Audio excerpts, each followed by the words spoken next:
You teach me all my life that the white man is the devil. What the hell is that? Come on, You teach me my whole life that the white man is the devil. Now you tell me it's all right for him to come among us. Come on.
Mic check, mic check, mic check.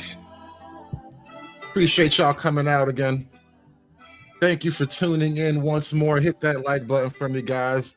Got another conversation for you. You know, it's difficult to bring up new and interesting topics every day because I don't want to just get caught up in the same old thing. So I got to keep trying to find new ways to be entertaining and informative and all that good stuff. And so I think I got something else for you guys today. You're gonna like this one here. It's I think Red Illusion pretty much captured it best with this comment. But I thought we both hated Whitey. You know, Black folk have discovered that perhaps there are other racisms that are a little bit sharper, a little bit colder. What if the Mexican man's racism is colder than the white man's? What if the white man's racism is not the coldest? What if the white man's racism is technically the warmest and fuzziest and coziest racism there is? What if we've been wrong about racism this whole time? I came across a lot of videos where You got a lot of black people. Shout out to TikTok. You know, I've been exploring the TikTok world a lot more lately, as you can tell. And I've been noticing a lot of black people, especially starting around Jasmine Crockett's election or failure to get elected. Rather, she was trying to run for the Senate, and she lost her primary to James Tallarico, a white guy.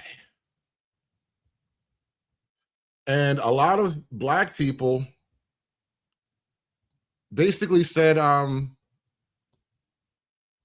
not going to vote for Tallarico. Let the Hispanic community come and save you. You guys didn't want a black woman? Well, fine. And I'm staying out of it now. They said we're pissed off because of the black community.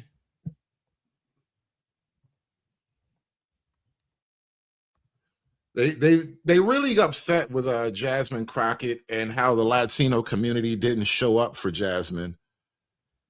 And let me just give you some examples, you know, because there's been beef. There has been beef brewing between the Latino community and Jasmine No. Crockett. What do you mean? Jasmine not going to Congress for Texas? Oh, Crockett, a girl can only dream. Listen, Jasmine, what was that one quote that you said? Let me think. Oh, yeah, we done picking cotton. You can't pay us enough to go find a plantation. Yeah. Black liberals are coping and seething today over the fact that Latinos did not show up to vote for Jasmine Crockett. Check this out. Black Americans, can y'all now stop saying black and brown, please? The last two elections are clear indicators that black and brown solidarity is a myth. The gag is, black Republicans always knew that this black and brown coalition was a Democrat myth. And what did we get in return? We got called all kinds of slurs just because we were trying to tell y'all that every man is for himself. There's no unity besides the unity you have between you and your family. And the funny part about this is, it's a little too late for y'all to be realizing this. Y'all already voted to replace yourselves. You niggas are cooked. And when this country becomes a Hispanic Latino majority by 2050, it's definitely gonna be no black and brown unity then. You niggas are cooked. Congratulations. You voted yourselves out of existence. The deed is done. Black liberals are coping and seething. Black liberal. The non-black liberal is the most divisive liberal of all, right? And the reason why I say that is because they expect us, the black community who holds the Democratic Party down, to just jump in line when we don't get the results that we want. They don't give us an opportunity to grieve. They just want us to jump in line, right? I'm going to post the stats by race on who voted for Jasmine and who voted for James up above. But what I also want to say is that you do not have the right to tell somebody how to feel. You cannot come to black women and in black spaces and tell us that we're being divisive when the entire election cycle, y'all were being divisive by saying that she wasn't electable. Well, what made her not electable, right?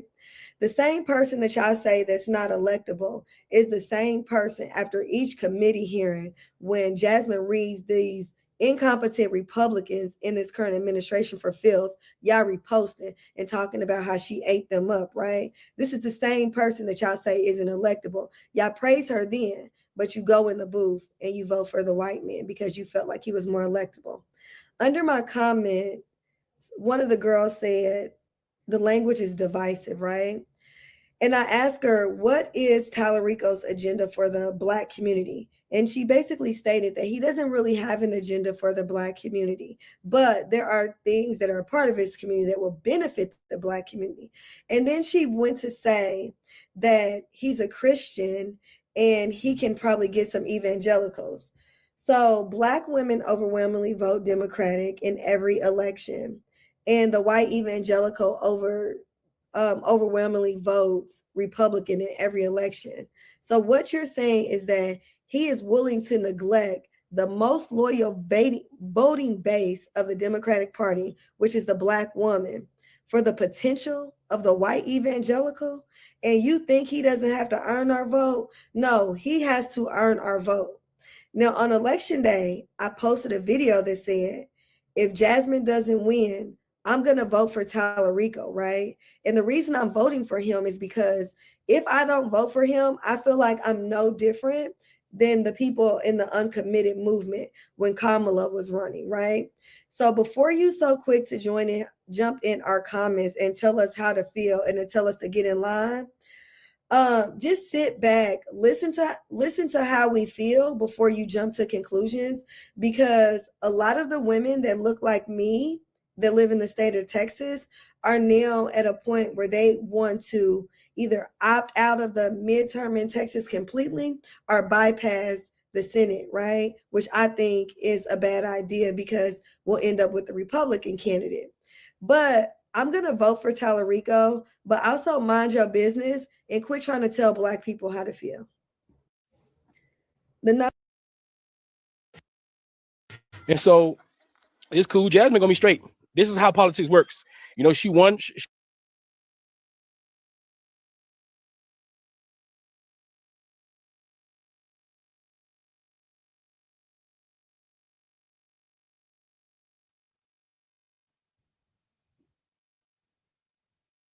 This is mostly my opinion, and I wasn't going to talk about it, but I changed my mind.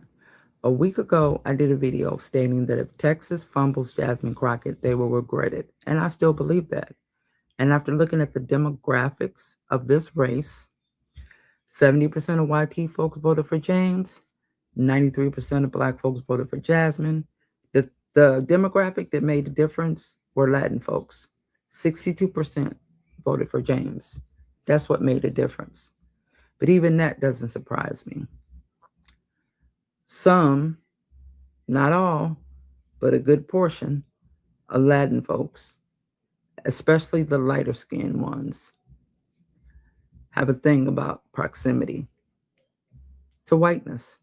And all they saw was a YT man of faith. And many of them feel like they are above Black people. And if you feel some kind of way about what I said, then maybe you need to look in the mirror, because you know I'm not lying.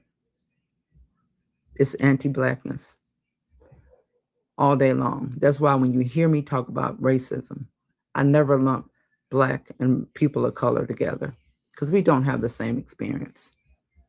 A Latin person is not going to have the same experience that me as a Black woman has. That is literally at the bottom of the totem pole. It's okay for Black women to do the heavy lifting, to be there when people need support. But as soon as they want to step out and stand in front, out of the limelight, then here comes the anti-Blackness. She's not qualified. She's ghetto. She's not electable. And it's not just about Jasmine Crockett. It's about Stacey Abrams. It's about Kamala Harris. Black women have to be 10 times better than everybody else to excel in this country. And we are tired. Our folks are running around talking about Black women are being sore losers. No, we are tired and we are fed up. And we're tired of feeling like we're not being heard. And by the way, it was in poor taste for whoever is running James's campaign to send text messages asking for money the day after the election. Very poor taste. You haven't allowed folks to process the information. You haven't allowed them to grieve, because once again, an educated, qualified Black woman wasn't good enough, because she was villainized, talked down to, and made to feel like she wasn't good enough. From MAGA, from leftists, she got them on both sides, just like Kamala did, just like Stacey Abrams did. And Black women are tired. We're tired of toting the water and bringing it to you. And when it's time to drink, we don't get to have any. We're tired and we're fed up. We're fed up. So whatever Black women decide to do in Texas or not do, I support them 100% because I understand. This is mostly my opinion, and I wasn't going to talk about it, but I changed my mind. A week ago, I did a video stating, oh my goodness. So I'm sure many of us are well aware that Jasmine Crockett was running for a Senate seat in Texas. And unfortunately, she has lost the race. Okay. She lost to a dude named James Tallarico. And to be honest with you, it's pretty crazy because the only reason I know of this Tallarico dude is due to a Jubilee video that I saw him in. I was like, oh, this guy's, he's pretty solid. He's pretty quick with it. He's personable. All right. You know, kudos to him. Outside of that video, I had no idea who this guy was. Genuinely, no clue whatsoever. I'm curious as to why Jasmine Crockett didn't do a Jubilee video herself or something. So he wins. And of course, people are screaming, you know, Lucas, she lost because of race. That's why. And to that, I say, duh, it's America. Everything has to deal with race. I don't know. Why is that a big deal to you? Okay, it shouldn't be. Then there are people who are like, Lucas, she lost because of voter suppression. And to that, I say, duh, of course it has to deal with, oh my goodness. So I'm sure many of us are well aware that Jasmine. My bad. That was the wrong video. But obviously, there is a lot of consternation over Jasmine Crockett losing and what that means about the shifting political winds and the political power structure of the Democrats going forward. And another issue is popping up alongside of that right now with Trump being elected and the rollback of DEI programs and policies. Record job losses for Black women, right? A lot of that's happening right now. And then on top of those two things, now we find out that maybe some of the reason it's hard to find a job, at least in certain areas, is that your brown allies aren't actually allies in the workplace when it comes to hiring Black people.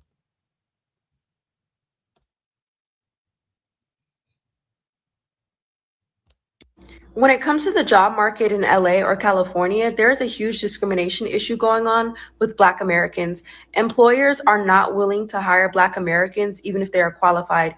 Even if they're overly qualified, they're still not willing to hire them. There's a hidden agenda at play here. And it's been going on for quite some time that organizations started to pick this up and investigate it. There's an organization in Los Angeles called the Los Angeles Black Worker Center, where they're currently investigating the discrimination that Black Americans are facing in the job industry in Los Angeles. But they're also providing resources and access to better wages and opportunities. We've seen an increase of employers only wanting to hire people from the Hispanic community, and there's nothing wrong with that because people have to work and provide for their family, but they're not doing it for the right reasons. They're doing it with the intention to control, because when it comes to fighting for injustices and things, they feel like the Hispanic community. How are you going to tell these Hispanic people that they're hiring other Latinos for all the wrong reasons? What does that even mean? Nothing wrong with that because people have to work and provide for their family, but they're not doing it for the right reasons. They're doing it with the intention to control, because when it comes to fighting for injustices or speaking up about certain things, they feel like the Hispanic community is not going to speak up because they're normally quiet. And like we know, when it comes to fighting for injustices or speaking up, Black Americans are always on the forefront fighting for change. You basically said that the Latino working your Latino workforce is less problematic. They show up, they punch in, do the job, take a lunch break, finish the day, go home.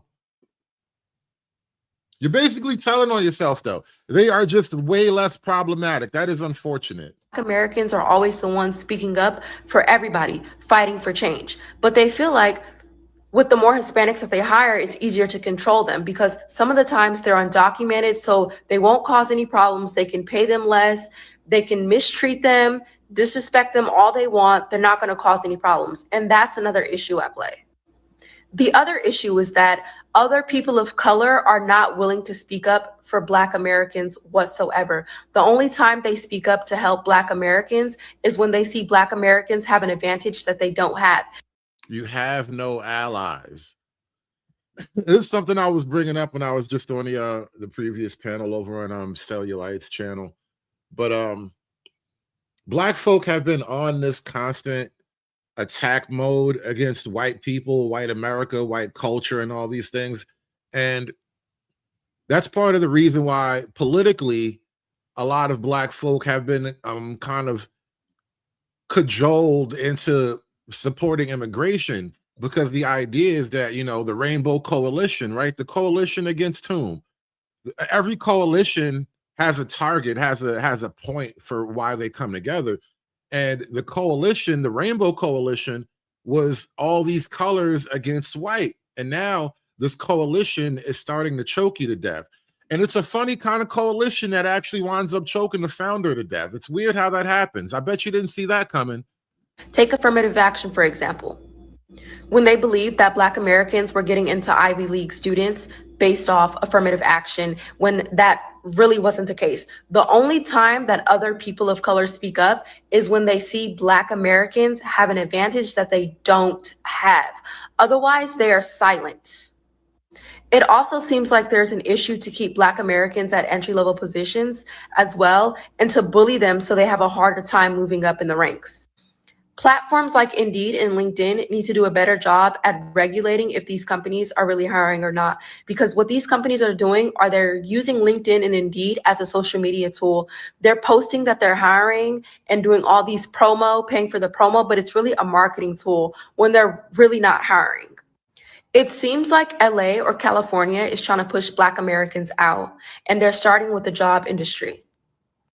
When it comes to the job market in LA or California, there's a huge discrimination. I'm at this point in my job search where When it comes to the job market in LA or California, there's a huge discrimination issue going on with Black Americans. Employers are not willing to hire Black Americans, even if they are qualified. Even if they're overly qualified, they're still not willing to hire them. There's a hidden agenda at play here. We've seen an increase of employers only wanting to hire people from the Hispanic community, and there's nothing wrong with that because people have to work and provide for their family, but they're not doing it for the right reasons. They're doing it with the intention to control, because when it comes to fighting for injustices or speaking up about certain things, they feel like the Hispanic community is not going to speak up because they're normally quiet. That's a great point. Matt says, who runs LA? Democrats. Exactly. Your beloved Democrat Party that you thought was helping you fight racism, fascism, and all things evil white man is actually holding your head under the water while you drown under a wave of illegal immigration. This is exactly what's happening to you politically, culturally. You know, it's just inevitable. It's an inevitability that you will be forced out by these just never-ending waves of people. They don't even have to grow up, you know, spend 18 years becoming a full American citizen. They just get here, bam, I got everything you got. There's no way to compete with that in the long run. Yeah, and then you have Hispanics, just they don't want to hire Black people. Let's just be real about that. There's over 170 class action lawsuits in California from Los Angeles to San Francisco, with over 30% of the offenders against Black people are Hispanics, just simply because they won't hire them.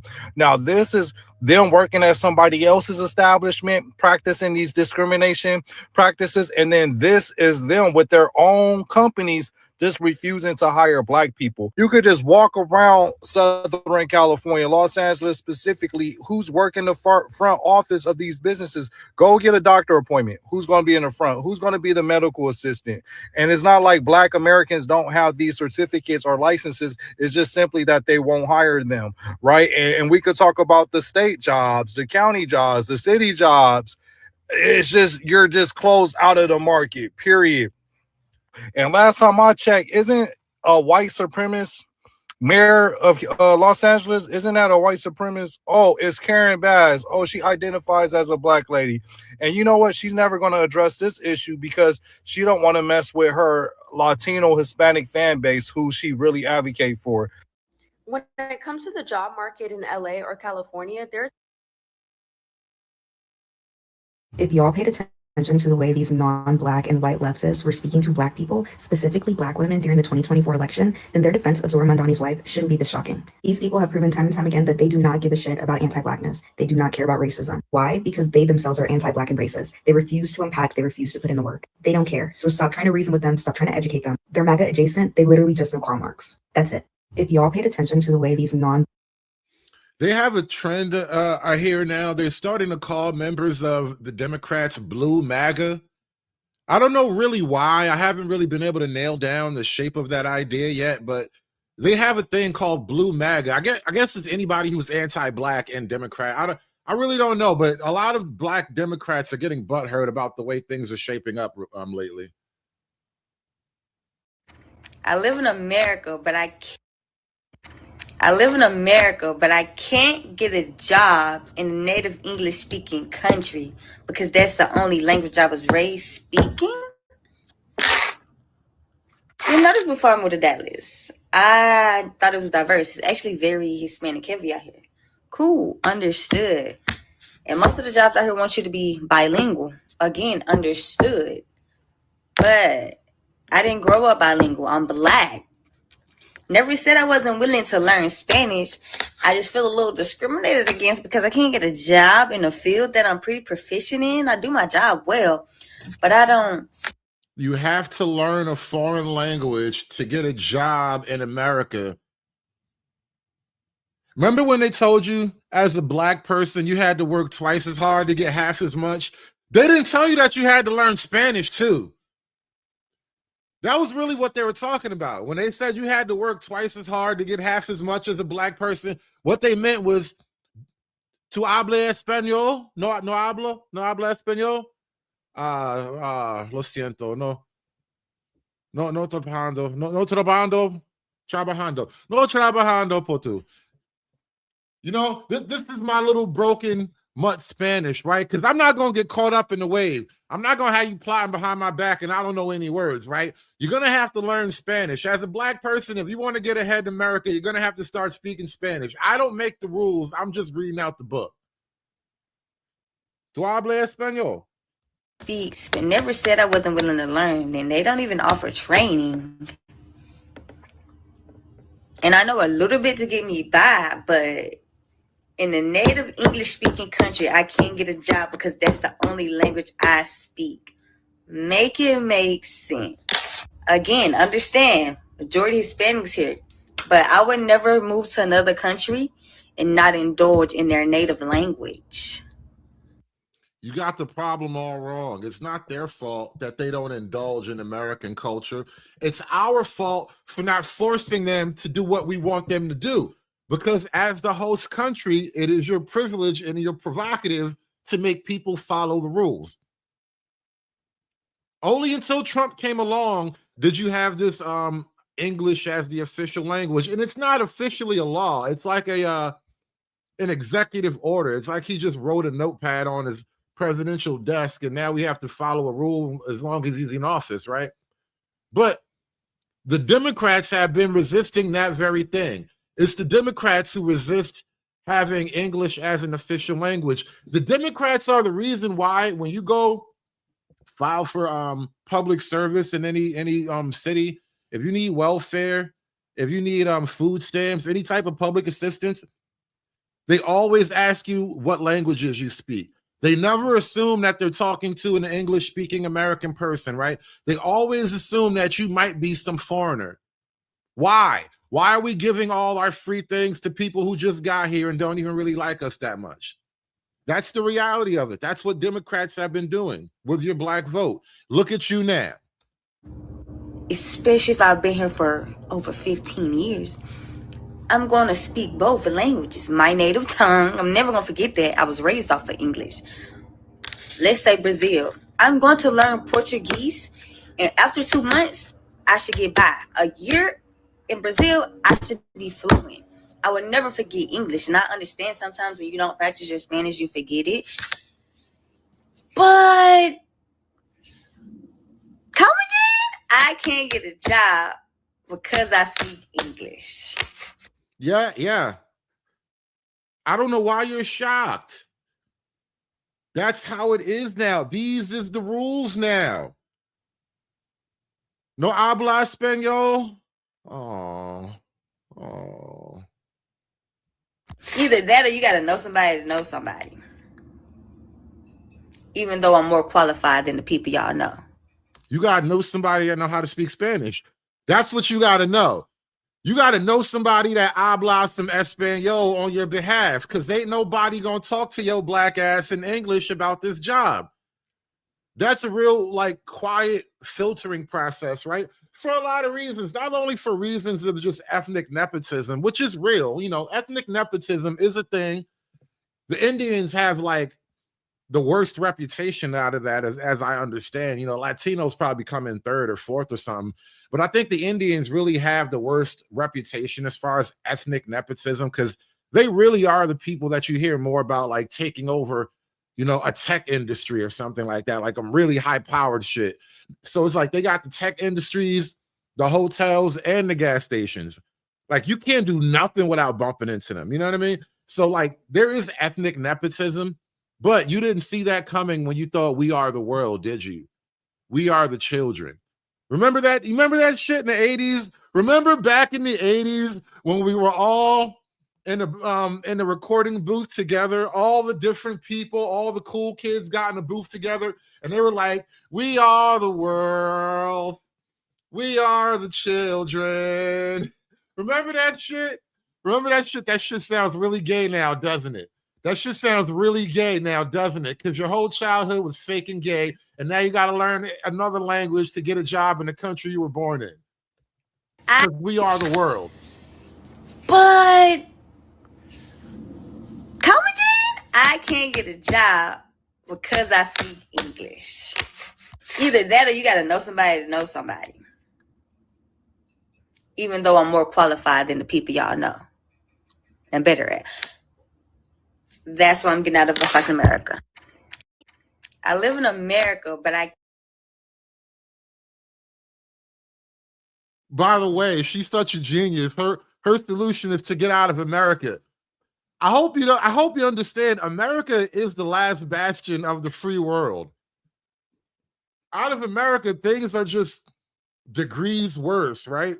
All the things that you hate about America, you're going to find even worse things out of America. The best thing you can do is move to a town far away from the border, because this is an area for wolves right now, and you're not a wolf, right? We got to start quoting Sicario on bitches. You got to move away from the border. This is wolf territory now, and you're not Benicio del Toro. You're not a heartbroken Colombian hitman who just thinks about murder every day. You're not going to make it. You don't even speak the language. You're not going to make it. Can't get a job in a native English speaking country because that's the only language I was raised speaking. You noticed before I moved to Dallas, I thought it was diverse. It's actually very Hispanic heavy out here. Cool, understood. And most of the jobs out here want you to be bilingual. Again, understood. But I didn't grow up bilingual. I'm Black. Never said I wasn't willing to learn Spanish. I just feel a little discriminated against because I can't get a job in a field that I'm pretty proficient in. I do my job well. Yo, learning African language is crazy. Which, don't get me wrong, parts of the East Coast, you got African little enclaves popping up. Parts of New York and parts of Jersey, parts of Maryland. Entire little African village popping up. Little mud huts along the side of I-95. This shit's crazy. It's crazy. You're going to have to learn how to speak Urdu and what do they speak in Nigeria? Igbo. You're going to have to learn all the languages. I'm telling you, shit's wild right now. But I don't speak. They never said I wasn't willing to learn, and they don't even offer training. They got to make this one make sense, because the people that advocate for this, that say, yeah, it's okay, you got to be bilingual to get a job, be the same people advocating for these truck drivers, these non-English speaking truck drivers. Yeah, the test should be in every language, not just Spanish, every language. They should be able to take the test in. And they're behind 18-wheelers, right? Driving throughout this country, putting millions of American commuters' lives at risk if they're not proficient driving this vehicle versus an entry-level position. These are entry-level positions that people, Americans, are being locked out of. Like, why are we even having this conversation when this country is a predominantly English-speaking country? You have thousands, hundreds of thousands of Americans living in Mexico. You think Mexico is accommodating the English speakers out there, Americans? No, you got to learn the language. So why is this allowed where you have a group of people that can move into the community, basically take over the community by locking people out of the job market? And you know, there's another layer to this, because she says Spanish, she's speaking about Hispanics. They don't even hire Afro-Latinos. So they was racist before they got here. That's the worst part about it. They didn't even learn their racism from the white man in America. They have their own homegrown Espanol racismo. Like, they got their own homegrown shit. They hated you before they got here. You understand how played you must look right now? You understand that? You've been up here doing, you know, We Are the World and the Rainbow Coalition, inviting niggas to the cookout. You know how niggas love talking about this goddamn imaginary mythological Negro cookout and shit. Now look at this shit. They've been racist, and you just kept ignoring it because you wanted to get back at Whitey. Whitey was on the moon, and you wanted to get back at him for not taking you with him. Goddamn Whitey and his goddamn spaceships.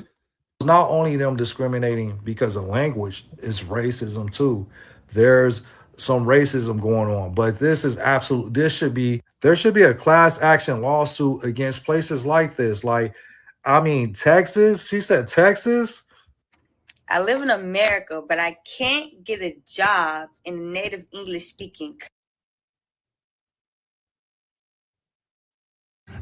As a Black woman in Arizona, I'm really happy that a lot of people are talking about the racism when it comes to jobs, and how most of these jobs you really do have to be Hispanic.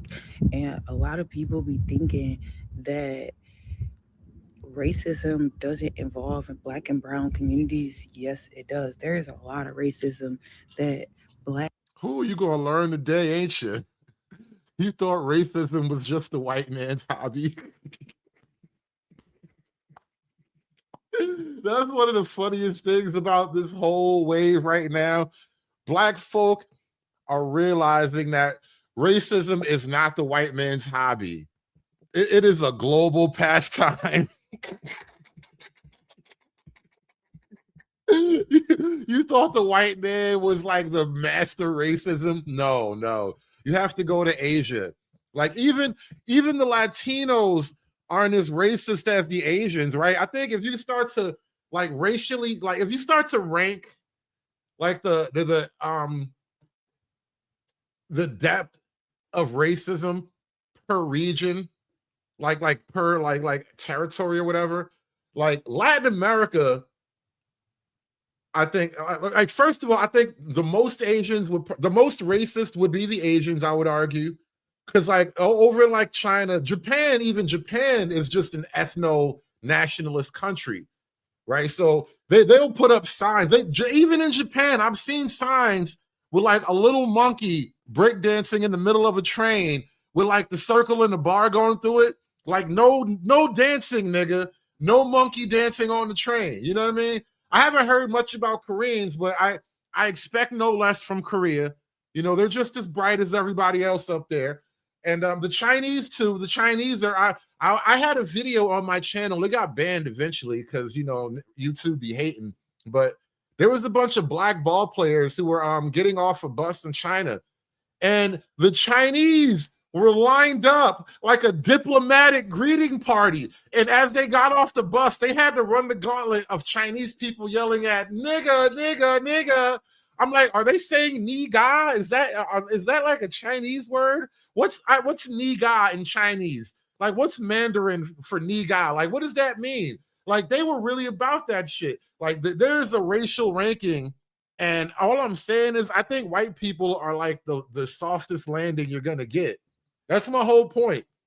You got the Asians, you got the Then you got the Indians. The Indians have a whole racial, social, religious caste system thing going on. Like you don't even want to try to crack that open.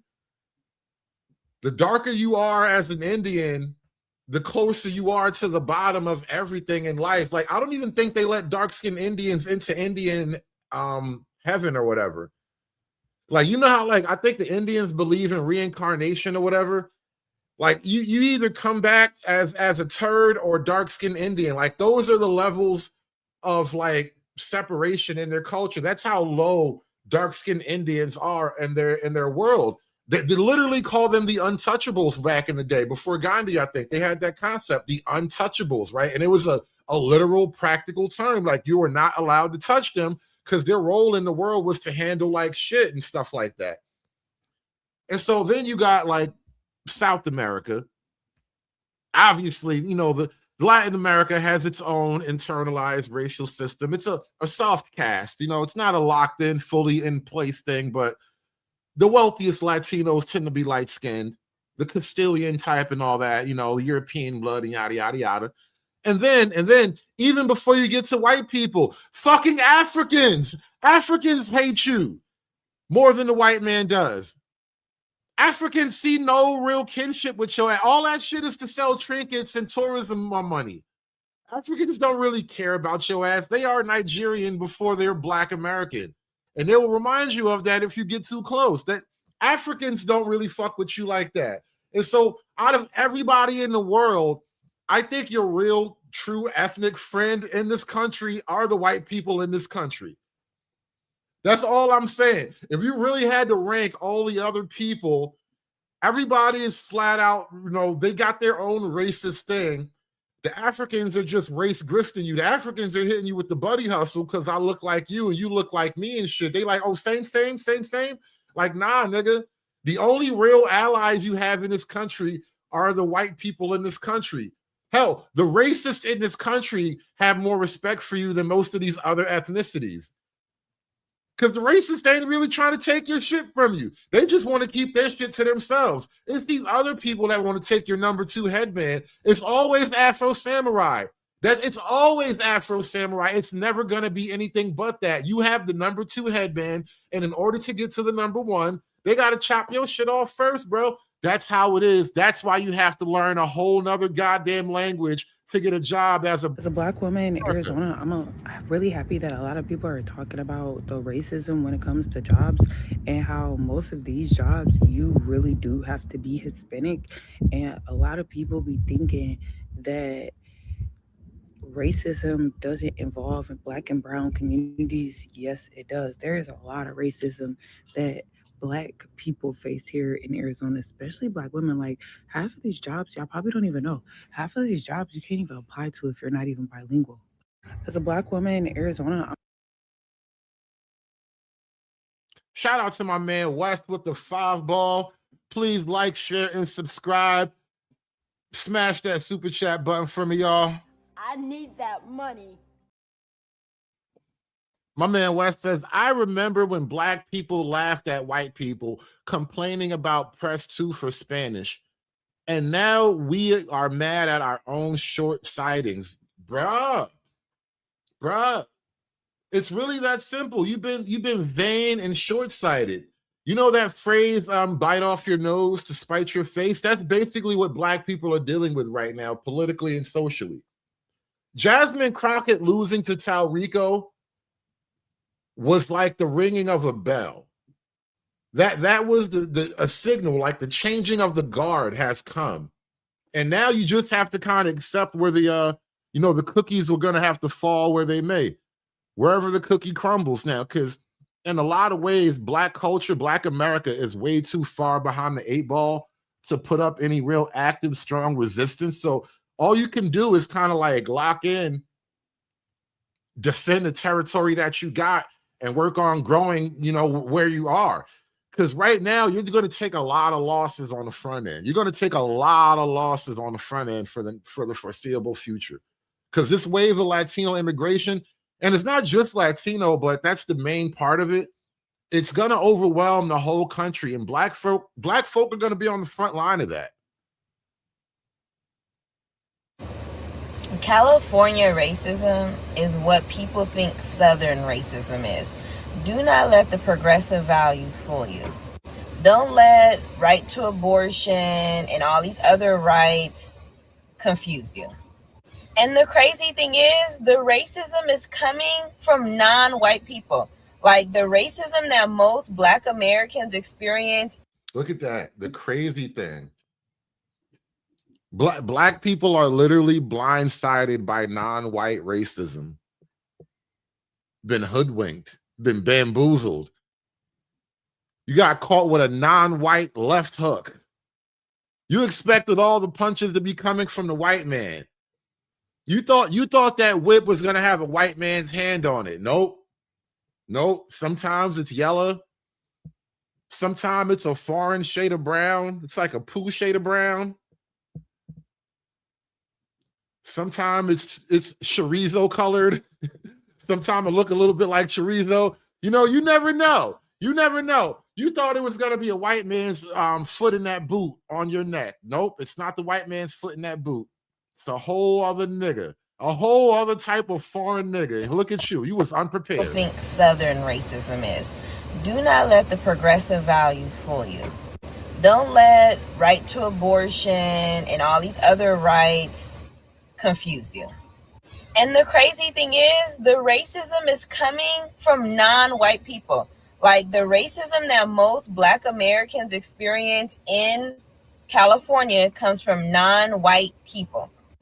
So you're people of color, if you will. And when I say people of color, I don't mean Black people. Black is Black and everybody else is people of color. I'll just give one example. So my cousin back in, I want to say 2014-ish, she applied for a job. At the time she was living, I'm born and raised in San Diego. So at the time my cousin was living in San Ysidro, like, which is real south, like basically like right by the border. It's the city just before you cross into Mexico. So she was living over there. She applied for a job in the Las Americas outlets, which is an outlet down there in San Ysidro. And she was told that she needed to speak Spanish, that she needed to be bilingual. So they wouldn't hire her because she only spoke English. But the crazy thing is, most companies like that, or most hiring managers or people that are in positions like that, that tell Black Americans in San Diego, California, that they cannot get a job because they don't speak Spanish, will gladly hire somebody that doesn't speak English, which doesn't make sense, because a lot of times I've had the firsthand experience myself. Like, I'll go into a business and nobody speaks English. They all speak Spanish. Now, mind you, like, I don't mind. Like, I'll start speaking whatever little Spanish that I know. But I think it is very discriminatory. You know, I just realized I just got discriminatoried against. YouTube just discriminatoried me. I was just checking back inside in the YouTube studio, and they demonetized this show. I haven't even been talking crazy. They don't want us to know about what's really going on. YouTube just demonetized the show. Do me a favor, y'all. Like, share, and subscribe. Throw $1 in the hat. I got to do this one for the love now, y'all. Give me the money. Give me the money for all that I would do. Give me the money. Like that tell Black Americans in San Diego, California, that they cannot get a job because they don't speak Spanish, will gladly hire somebody that doesn't speak English, which doesn't make sense, because a lot of times I've had the firsthand experience myself. Like, I'll go into a business and nobody speaks English. They all speak Spanish. Now, mind you, like, I don't mind. Like, I'll start speaking whatever little Spanish that I know. But I think it is very discriminatory to be on U.S. soil and tell American citizens that they have to speak Spanish, but you... Notice she making a video with the sound of her child playing in the back seat, right? Hasn't been to the beauty shop in God knows how long. Look at that hair. I can tell I can tell the hairline of a girl who doesn't go to the beauty shop, you know. She needs a job. She really does need a job. And you niggas won't let this woman work because she don't speak Spanish. They'll gladly hire somebody who speaks no English. They'll speak somebody who speaks only Spanish. So that is discriminatory. And that happened back in 2014. It's something that has been happening long before 2014. And it's been happening. It's something that's been happening from San Diego. Look, baby's in the back interrupting the video. She clearly needs the goddamn job. She will work. She will show up. She got people depending on her, and you niggas gonna make her learn a whole foreign language just to feed the baby in the back seat. It's wicked. Nasty work. Nasty work. Shout out to my man Jesse with the foul ball for noticing trends. Listen, they don't like it when you notice things. It's my bad. I didn't notice. I wasn't supposed to notice, y'all. Shout out to Jesse with the foul ball. Take control. Take control of your city. Got to take control of these cities, man. It's got to start calling ICE on these people. That's why I was blown away a little bit where black people got mad at black people because they work for ICE and immigration. Like, I'm on the front line helping you niggas. Black people that work for immigration are helping this woman to get a job.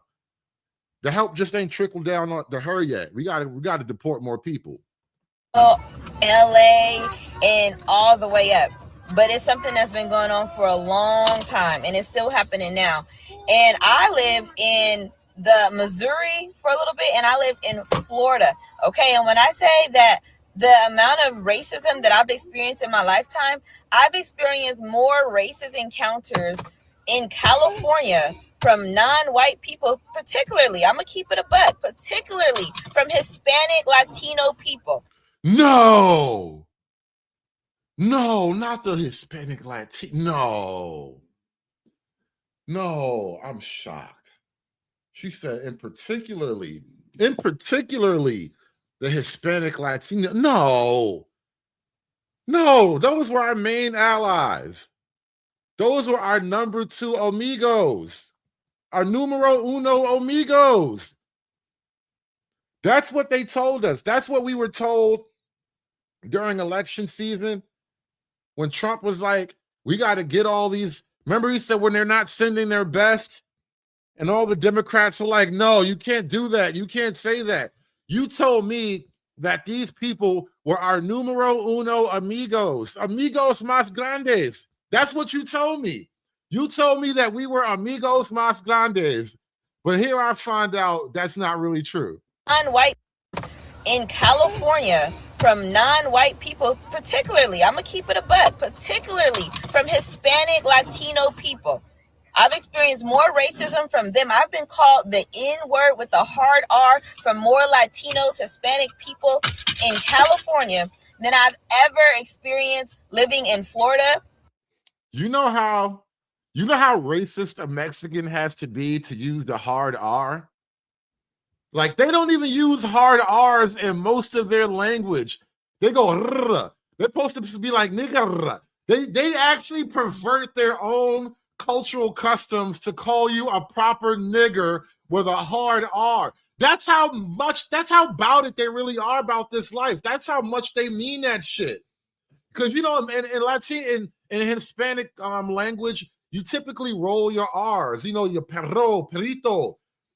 You know, it's a lot of, but they don't do that with the N-word. They be like, nigger. Like, they stop rolling the R and say a hard R because they want you to understand it. They want you to feel it in white man English. Word with a hard R from more Latinos, Hispanic people in California than I've ever experienced living in Florida and living in Missouri. And mind you, Missouri. Shout out to Red Illusion. He says, that's how you know we was cooking when we invented that word. Shut up, nigga. Shut up. Shout out to all the white niggas in the chat. Y'all loving this moment right now, ain't y'all? White folk are just watching this moment gleefully. Like I told them niggas. I tried to tell them. Shut up, God damn you. Encounters in California from non-white people, particularly, I'm going to keep it a buck, particularly from Hispanic Latino people. I've experienced more racism from them. I've been called the N-word with a hard R from more Latinos, Hispanic people in California than I've ever experienced living in Florida and living in Missouri. And mind you, Missouri was the last state to abolish slavery. Okay, so that's just to give you perspective. So, Florida and Missouri, the South, the Midwest, like they have their own set of issues. But when it comes particularly to racism towards Black people, Black American people, I'm trying to tell you, California is what you think the South is when it comes to racism. Damn. California race. Damn. So they just dethroned Alabama and Georgia and Florida, huh? Because those would be like the top 3 states in my mind for real racism. South Carolina might be up there too, but deep South, you don't get no deeper than the Florida Panhandle. You feel me? And California is worse than that. That's just wild. It's shocking to believe. I'm going to drop some more game for y'all this morning. When people tell you as a Black American that you have no allies, they're not just saying that to be facetious. It's true. I see a lot of times Black people are so confused why immigrants are not in allyship with us. And it's because in order for them to come across the sea, it's an unspoken rule that they can't come here and be friends with you. The same way that, when a lot of dudes want to date interracially, they talk down upon Black women. That's the key into their world. You have to blatantly, literally, I'm not even kidding, it's a requirement. You have to denounce Black people. Why do you think Trump, his whole entire election, a lot of his election campaigning was talking about Black people? That's the key into the world. Yes, it's a cop-out. Yes, it's kind of tasteless, and it's kind of, it's like you can't find any other creative ways to get here. No. It's the easiest way into the hearts of a lot of these Americans. Denounce Black people. So if you think that you're going to be in allyship with a lot of these people, you can't be, because in order to get here, they have to denounce Black people. That's why that Cuban dude from Florida, that Cuban lawmaker's freaking secretary, and I'll stitch his face up here, he was talking down upon Black people, and you're like, look at what America is doing to Cuba right now. Yeah, he letting everybody know, yeah, I know what America's doing to Cuba, but we're still in the game. We're still wanting to be here. That's why I keep telling you as a Black person, yeah, I know you know about racism, but how much do you know about yourself? And what role are you being used for that you don't even realize you're being used for? Black folk just don't get it. Like, stop thinking racism is your greatest challenge, and that's why you're going to be so allowing of all these other people to come into the country and take your birthright and your children's birthright, because you think we're all fighting racism together, therefore everything goes. That's how you got in this mess. Stop putting racism as your primary goal in life. Your primary goal is to not fight racism. That's why them dudes would be at the outside like, I don't like Black women. And it's a bunch of women lined up behind him. And you like, why are all of these women lined up behind him? He's speaking down upon Black women.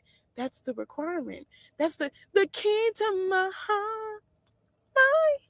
Yeah, and shout out to St. Michael in the chat. St. Michael of Cigarillo. He says, allyship means you're down with the Fanouks. Yeah, allyship is a gay concept. So it's a Fanook concept. Allyship is a Fanook strategy. That white woman said, I ain't paying y'all. I'm calling ICE. You guys heard about the lady that hired a roofing crew, and then after they finished roofing, she called ICE on them before she had to pay them. ICE got there before they could, like, get out of there or mess the roof up or whatever. Because, normally you try to play funny with a contractor, they mess up the work they did. She had ICE there before they could do anything. Soon as ICE got there, the roof was done, and they had to go back home to Mexico. Got them men arrested after they completed the work on her home, did the job. And instead of her just being a good person and paying those men and letting them go on their merry way, she called ICE. No telling how much work they did and how much she owed them. She knew exactly what she was doing before she did it.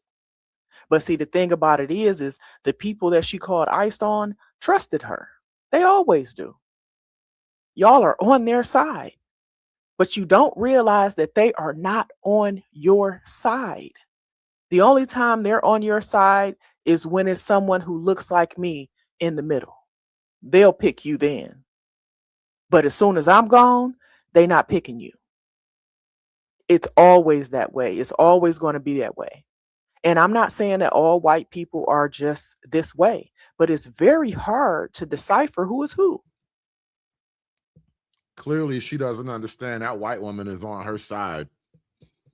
Even if that white woman is objectively racist and doesn't like you as a black person, she is doing you a big favor right now by calling ICE on these illegal immigrants. This is the point I was making on a previous channel right before I started this podcast up tonight. I was telling these guys, technically, your only real ally in America is white people. Even the ones that are racist are technically more of a friend to you than all these other ethnicities who basically just want to take your spot.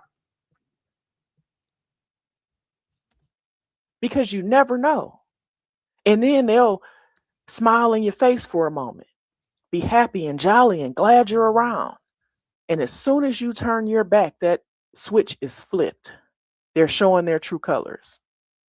Don't trust them. I hope this was a learning lesson for all of you.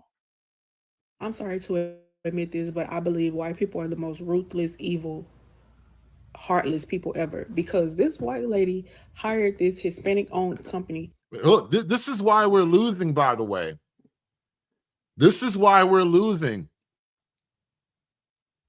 These are the kinds of things that you have to do to get ahead. Meanwhile, you got all these other black women on TikTok complaining because I got to learn how to speak Spanish to get a goddamn job at McDonald's.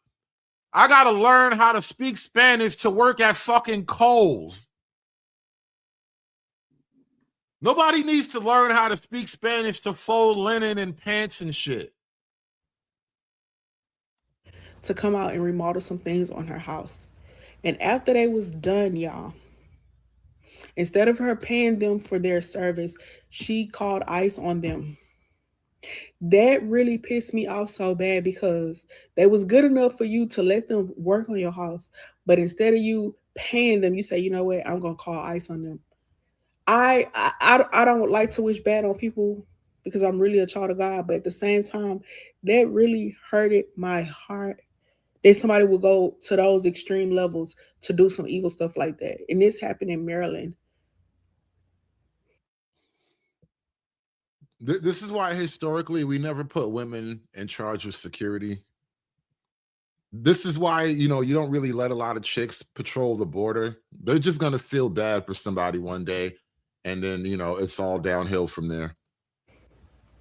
That's evil, y'all. And y'all Hispanics, I wouldn't accept no more of those people. Look, and you want to be an ally, but they won't let you in, though. This is the problem of the black community, and it's like racial political stance right now. You want to be an ally, but they won't ally with you. Not in any of the ways that count. I wouldn't even be accepting those people at all. At all, because that's so evil, bro. That hurt my feelings so bad. I'm sorry. I just saw someone say that there's racism in Arizona. Mind you, I've lived in Arizona a long time, many years off and on. There's racism in Arizona because most of the jobs require you to be bilingual. I can get to Mexico in 4 hours. No fucking shit, you need to be bilingual. Just because you're underqualified for a job does not make people racist. I'm so confused. You're just not qualified. You're not bilingual. You're not qualified. That doesn't make them racist. You're just not qualified. That was the craziest video I've ever seen in my life. See, she's totally bought into it. She's totally bought into it. She's a border girl. She's just got to roll with it. I mean, hey, it is what it is. In order to be qualified, you have to learn a whole foreign language. I mean, she's just putting it out there plainly. You got to learn and roll with the punches, man. California has a very interesting racial dynamic. She still ain't get her hair done. Somebody don't get this girl a job right away. God damn, I'm tired of seeing you struggle, baby girl. California has very interesting racial dynamics, and that you kind of have to live here or be from here to really understand how it works, because it's very different than the South, the Midwest, the East Coast, and the other parts of the United States. The white people in California are actually progressive. They really are. And what I've noticed, She said the white people are actually chill. It's not even the white people. The white people don't even give her a problem, because you know what? In most urban environments, white folk are either generally chill, and even the ones who are kind of chill, they're almost always just generally like, there's a low level of fear between white and black, because they never know if you're one of the nice ones until you kind of actually meet and talk. And so most of the white folk, they're not even trying to bother you about most things. Most of the white folk don't even want to get in your way about anything. It's these other non-white folks. They have the fear of growing up in third world jungle poverty. I mean, they have the bravery, rather, of growing up in third world jungle poverty. They will come tell your black ass that niggas don't belong here, and now you got a problem. It's not the white people. the Midwest, the East Coast, and the other parts of the United States. The white people in California are actually progressive. They really are. And what I've noticed, so it's not all of them. There are some of them do be on bullshit. So, and then there the ones that do be on bullshit, they usually congregate, or they come together in their different little pockets in cities across the state. So there do be some of them that do be on bullshit. But a good chunk of white Americans that live in California, they really try to be so far removed from the history of like white and black dynamics over the years, like that have happened. Like they try to be so far removed from it. And that's what I find really interesting, because when you think about racism and prejudice, especially given the history and the context of, the historical context of America, most people automatically assume, when they think of racism and they think of prejudice towards Black Americans, they assume that white people are the perpetrators. But in California, that's not the case. There are non-Black, non-white people of color, your Hispanics, your Asians, and everybody else who fits into that category, who are the perpetrators of prejudice and racism towards Black Americans in California. Now, that doesn't mean that white people are not doing anything, but in the majority of white people here in California actually are like trying to uphold progressive values. And you know the irony of that? Those are the very white people who are responsible for you having to deal with all this Latino racism. That's the irony of it. Those are the white people who have caused the problem for you. If it had not been for these hippie, progressive, we are the world, I love all the poor brown people, those white people are the reason why they're here. They are the open borders crowd. They are the people who say, let them all come here, but they don't have to live in my nice white neighborhood. Put them down at the bottom of the hill where the blacks live. And that's why your black community is no longer black. That's why Southern California is no longer black. They really chased you niggas out of an entire state. As far as I understand it, I'm not from Cali, so I'm not going to speak as an insider, boots on the ground, but ethnicity and demographics are a matter of public record, and California is just nowhere near as black as it used to be. Southern California, Compton, Los Angeles, Watts, all these black places have been kind of slowly taken over. And you know what? It's not just California either. It's just most visible in California. It's happening everywhere, little by little.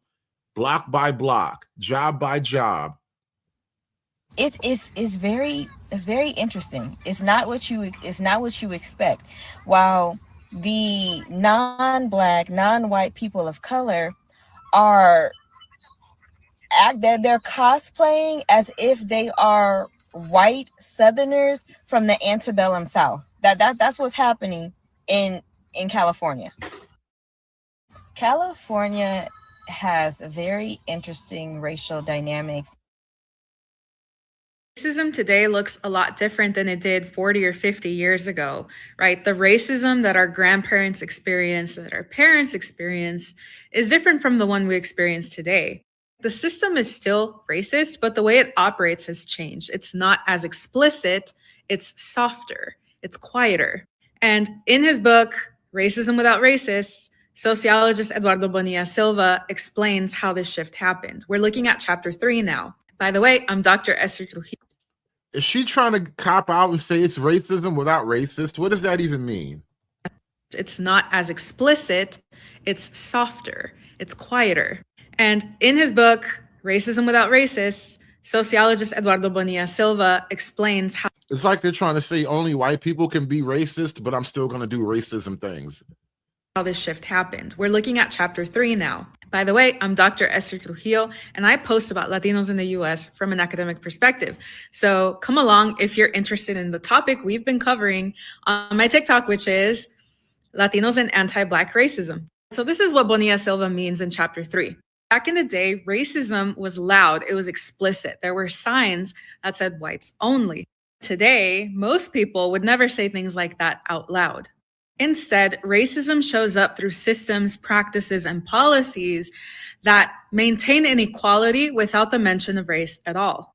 So these structures continue to produce systemically unequal outcomes, even when there's not a single racist person to be found among those systems.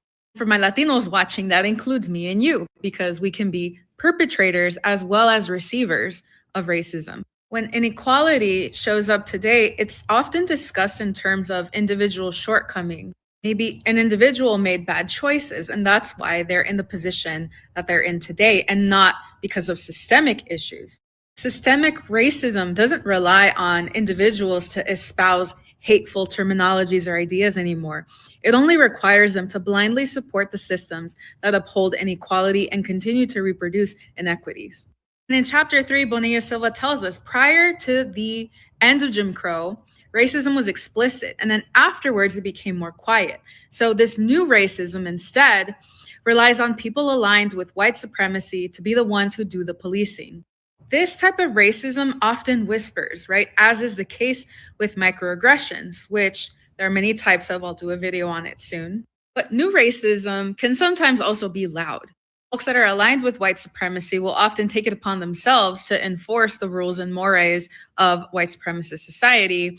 And this can manifest itself by, going up to Black people in public spaces and deriding them for doing things that don't fall in line with expectations, like playing music loudly on the train or the bus, or having a barbecue in a park. New racism, the feature of it is that it doesn't mention race. It just says you're breaking the rules. You're breaking the rules. Whose rules, Paula? Whose rules? Okay, so what do you think? Has racism changed over time? And if so, how? Let me know in the comments. Racism today. This is probably going to piss some people off, but this has to be said. And I speak only from my experience and coming from a Hispanic household. Us Hispanics, we are racist against Black people. Let's not fucking lie. Let's not cap. Hispanics are fucking racist against Blacks. But let me explain. But I feel like a lot of us aren't racist in the way of being fucked up or mean it in a bad way. It doesn't justify being racist. But I feel like it's more like we keep it between the family type racist. But then again, there's also those Mexicans that actually take the racist serious, and they're actually fucked up racist. So there's two. But I'm talking about the funny racist that I think a lot of us Mexicans and Hispanics can relate to. Especially our Hispanic dads, whenever they see a Black guy, for sure it's always ir a ese mayate, ese mayuga, ese prieto, ese negro. just like all these. Like, why do you have to call them all that when you see them, you know? And of course, we try to tell them, like, no, like don't say that. Like, why you, pa que les dices eso? Like, why are you calling them that? Like, I got black homies, like, they're cool. And of course, just being your hard-headed Hispanic parents, like, nah, son bien rateros. Like, they steal. They always start problems. They're loud. They're angry. Yeah, you niggas steal. Shout out to racial stereotypes. You know, stereotypes are born in some type of kernel of truth, you know? Not all, but enough for you niggas. Why do you have the reputation of stealing? Everybody says that. Like, why you, pa que les dices eso? Like, why are you calling them that? Like, I got black homies, like, they're cool. And of course, just being your hard-headed Hispanic parents, like, nah, son bien rateros. Like, they steal. They always start problems. They're loud. They're annoying. Like, we try to protect them. Like, don't get me wrong. I'm not like saying like we're racist, because you know we speak English. The kids speak English. You know, we got black friends, of course. So we try to defend it, but our parents are just so hard-headed. They're just, to them, it's like, no, it's like that's what they are, just because they see all the bad shit on TV. So they want to just. They think that about every black person just because they see one bad thing about one black person. Basically, big time stereotypes. Like, even if you bring a black friend over, like, they're still racist towards him. They're not gonna say it to him, but like to you, like, ¿y este pinche negrito qué? Or like, this little black kid what? Like, stuff like that. Like, they'll say it like in a playful type way, not in like I said, not in a fucked up way. Shout out to playful racism, man. You got to take what you can get, man. Shout out to playful racism. You know, it's like Nerf racism. It's got soft foam edges made specifically for children, so nobody gets hurt. But still, like, at the end of the day, like, we're still fucking racist. Or like, if like for example, like me and my brother, like, we like soccer and we'd go play. You know, you get together with friends. A lot of our African and black friends would come play. Like, obviously, my dad was cool with all of them and everything. But he'll, like, obviously, when we see them, when you get to the field or something between me and my brother and my dad, it'd be like, it's pinche mayuguillas. Like, he started talking to shit about the black guys.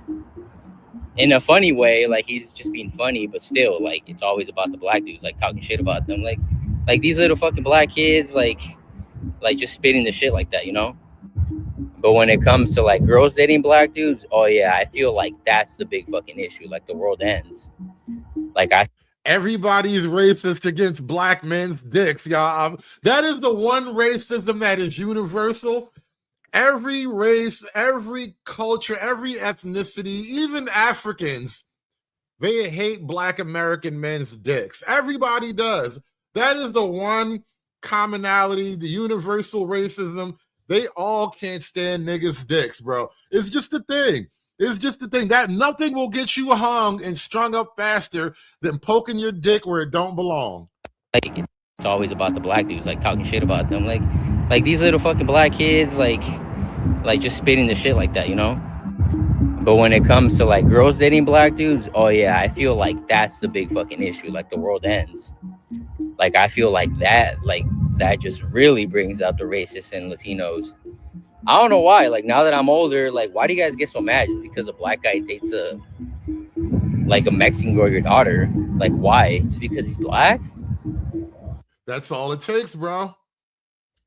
Nothing will ruin a woman's reputation like a little black dick. I'm trying to tell you, that shit burns up her community. Just like, I feel like, to me, I feel like a lot of Hispanic dads or Mexican dudes get mad when a girl's dating a black guy, because the first thing they think is they got a big, you know what.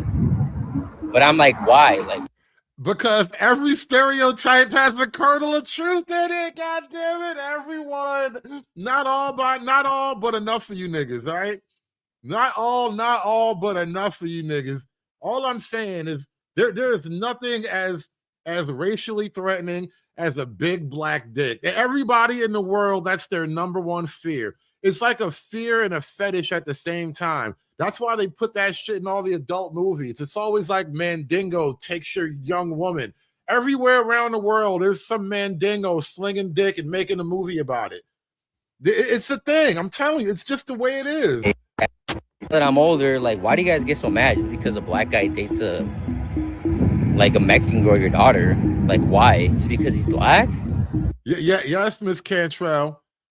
FBA dick supremacy all day. It is the one black thing I will share pride in. I don't give a shit about Jesse Owens. I don't give a shit about whoever the first black astronaut was. I can give a shit about anything Clarence Thomas wrote, but God damn it, FBA dick supremacy all day. All day. You know what, Whitey can keep the moon. You'll never swing as low as me, God damn it. Whitey, you can have the moon. There are some things in life a spaceship just can never make up for. Matter of fact, that's low-key why Whitey wants to take the moon. That's why Whitey wants the moon, because he can never have this. And I'm not even mad at that. You can have the moon, I'll have this, and we can coexist side by side. Just be like, I feel like a lot of Hispanic dads or Mexican dudes get mad when a girl's dating a black guy, because the first thing they think is they got a big, you know what. But I'm like, why? Like, why does that? Like, you assume every black dude has a big, you know, and that's not true. I've met girls that have told me not every black guy has a big, you know, they haven't had that experience with every black dude. So, bro, they were just trying to save your feelings, bro. They were just trying to tell you that so that you wouldn't feel away and mess up the moment. You know how women lie. If a girl like you, she gonna lie to save your ego until she stopped liking you. They were just telling you that because she didn't want to mess up the vibe. You probably paid for the tacos and shit. She wasn't trying to mess up that night. It was Taco Tuesday. You know what? But I'm like, why? Like, why does that? Like, you assume every black dude has a big, you know, and that's not true. I've met girls that have told me not every black guy has a big, you know, they haven't had that experience with every black dude. So even if it was true, like, who cares? Like, why is that triggering you that a black guy might have a big? You got to understand, like, just think about where we are. This is a 6-minute video, right? And around 3 minutes in, he started talking about black men's dicks.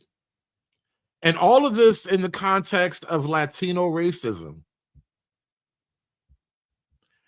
And I kind of think these two things are connected. The fact that he connected them makes me think these things are connected.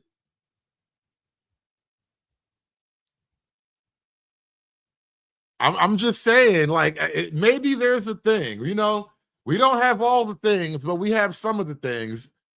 It's okay to hate. Just say you're a hater, bro. Chile, and he's piping down your daughter. Like, regardless, big or not, he's piping her down. So why does it matter if it's big or not? Because it's big and black. There is something psychologically traumatizing and triggering because it's big and black. Something about that thought in your mind is like Ragnarok. It's just the end of all things for you. I feel like that's the biggest issue. I feel like a lot of us Mexicans are insecure, or Hispanic dads, that a black dude might have a big Chile, and that's why they get mad. But I don't see why. She's gonna get piped down regardless, and I feel like they use that as an excuse to. And also, most of you Mexicans aren't 6 feet tall either. What is it like? What's the percentage of Mexicans that are above 5'11"? It's like 1%, under 1%. We're just bigger and blacker.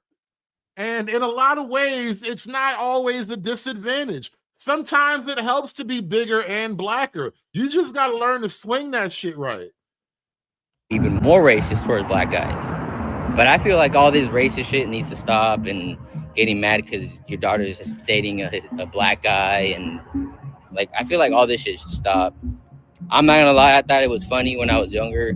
You know, you're younger, you don't know any better, you're just fucking around with your dad and your uncles. Tired of these Mexicans being racist because I have a huge dick. Every time I go to get a burrito, I can just tell how they look at me. Pincho grande maete. They hate me because I have a huge dick. And I'm really sick of it. I wish you could love me for having a huge dick instead of hating me. Why can't I get my props as a black man? Whatever your family. But now I'm like, why? Like, there's no reason to talk shit about them just because they're black. Like, it doesn't matter. Like, I got black homies. Barber's black. Like, there's no reason to be saying shit like that, you know? Even if it's playing around. And I'm not trying to justify, like I said, like, even though my dad's playing around and we're playing around, like, your dad tells you weird jokes. Like, so as a kid, your dad tells you black dick jokes. That is crazy. Mexican culture is so fascinating. I'm learning things today I would have never assumed otherwise. Like, as a young little Mexican kid, as a little niño, his dad telling him black dick jokes. Like, why? Why is that a thing that is shared from Mexican father to Mexican son? Like, pause, Papi, please, no, Papi, no mas, Papi. well, I don't know. What do you guys think? Would you guys still consider that racist? Even though some families don't mean it in like a fucked up way? Or no? Like, what do you guys think? Because at the end of the day, my dad still fucks with black dudes. Like I said, our friends, he goes up to them like, oh, hey, what's up? You know, like they say what's up to my dad. Like, all my black homies have been cool with my dad. Even though my dad's talked shit about all of them, low key. It's okay, bro. I forgive your dad. It's okay, bro. But he still says what's up to them. He still respects them. That's the thing. He's not fucked up to them. He respects everybody the same. He just talks shit about black guys. That's all I'm trying to say. And I know a lot of you Hispanic dads and have people like that in your family that be talking shit about black people. So don't be fucking lying. But like I said, I got black friends. I'm not racist. I just feel like I should call it out how it is. I know a lot of Hispanics be doing this shit. Some mean it in a playful way, you know, playful/fucked up way, but some actually mean it like for real. But I feel like that shit should stop. You know, I really think there's nothing really wrong with a little bit of playful racism. You know, we can all lighten up a bit and take some jokes and some friendly ribbing and all that. Shout out to Face Facts with the $4.99. Is child support white supremacy? You know, jokes like that, right? The idea that supporting your child is low-key white culture or a white imposition, you know, these are all friendly levels of racism. We can all learn to be less serious and stop having to stick up our ass all the time. Shout out to my man Face Facts with the $4.99. Give me the money. Give me the money for all that I would do. Give me the money.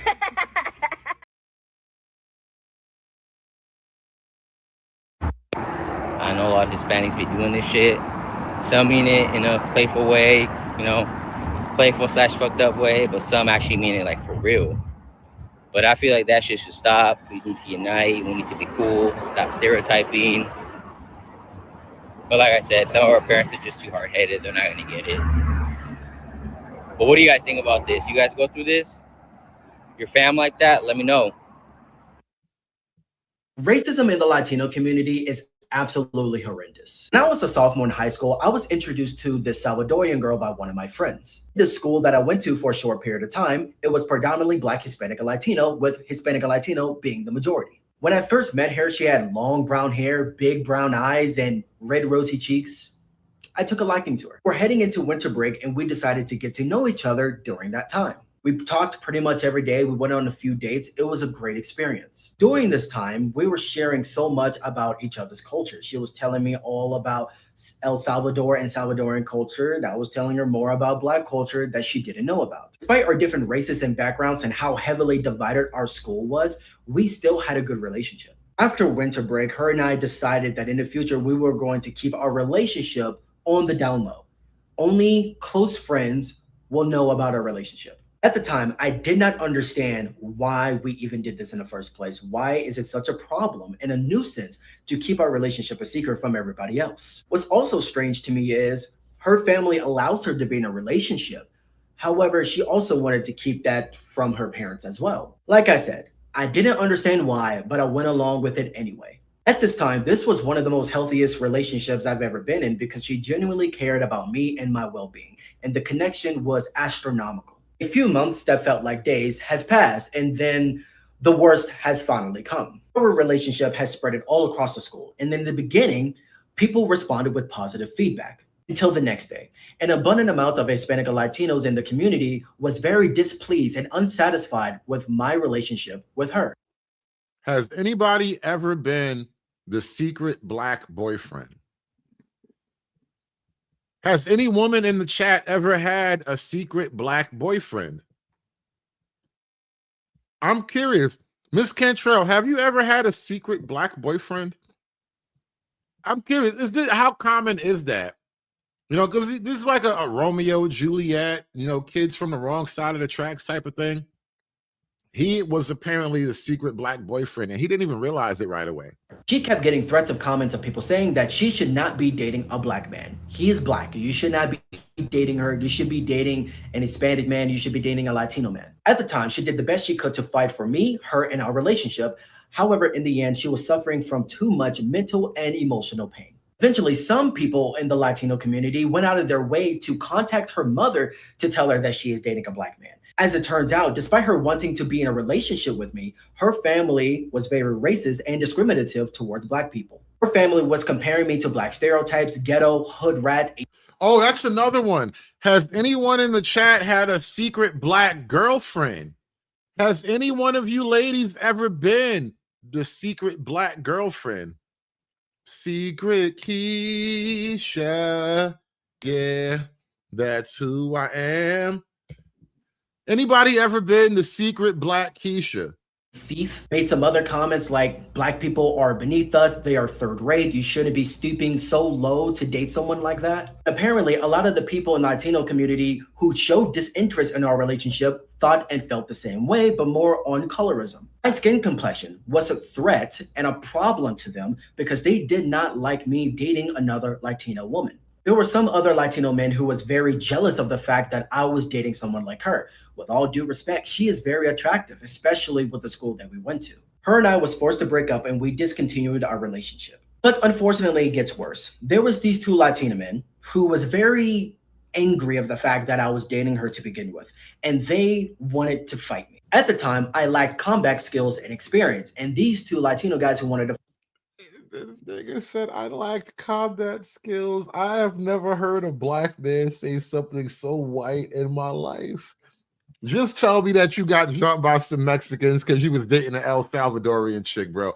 This thing is like, see, in all actuality, what I actually lacked was combat skills. This nigga just tried to breed a fucking mission debriefing to me.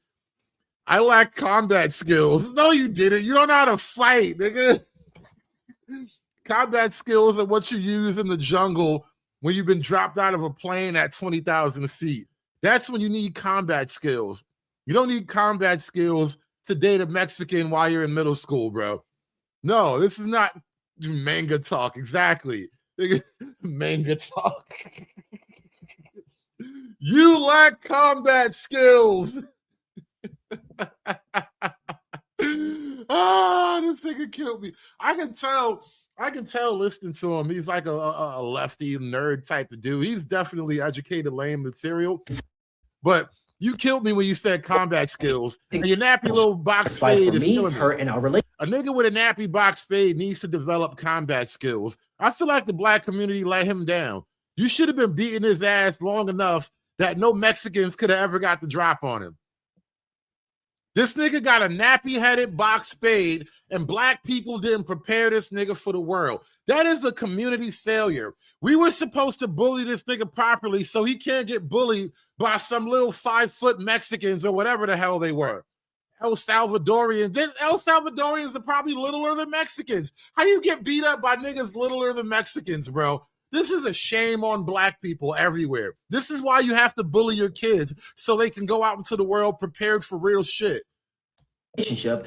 However, in the end, she was suffering from too much mental and emotional pain. Eventually, some people in the Latino community went out of their way to contact her mother to tell her that she is dating a black man. As it turns out, despite her wanting to be in a relationship with me, her family was very racist and discriminative towards black people. Her family was comparing me to black stereotypes, ghetto, hood rat, a thief, made some other comments like, black people are beneath us, they are third rate, you shouldn't be stooping so low to date someone like that. Apparently, a lot of the people in the Latino community who showed disinterest in our relationship thought and felt the same way, but more on colorism. My skin complexion was a threat and a problem to them because they did not like me dating another Latina woman. There were some other Latino men who was very jealous of the fact that I was dating someone like her. With all due respect, she is very attractive, especially with the school that we went to.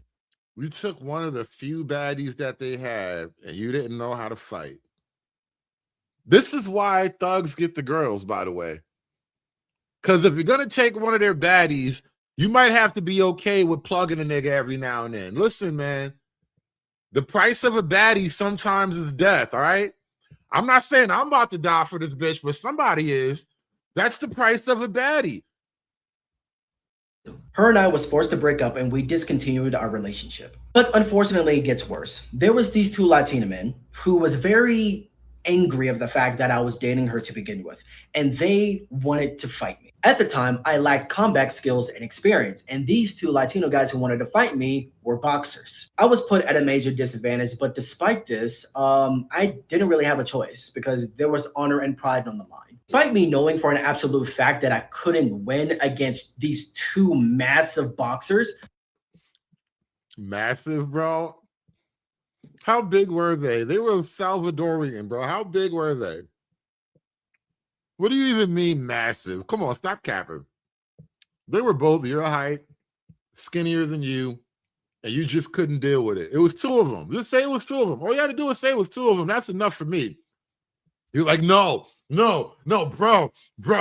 These were the biggest Mexicans you ever seen in your life, bro.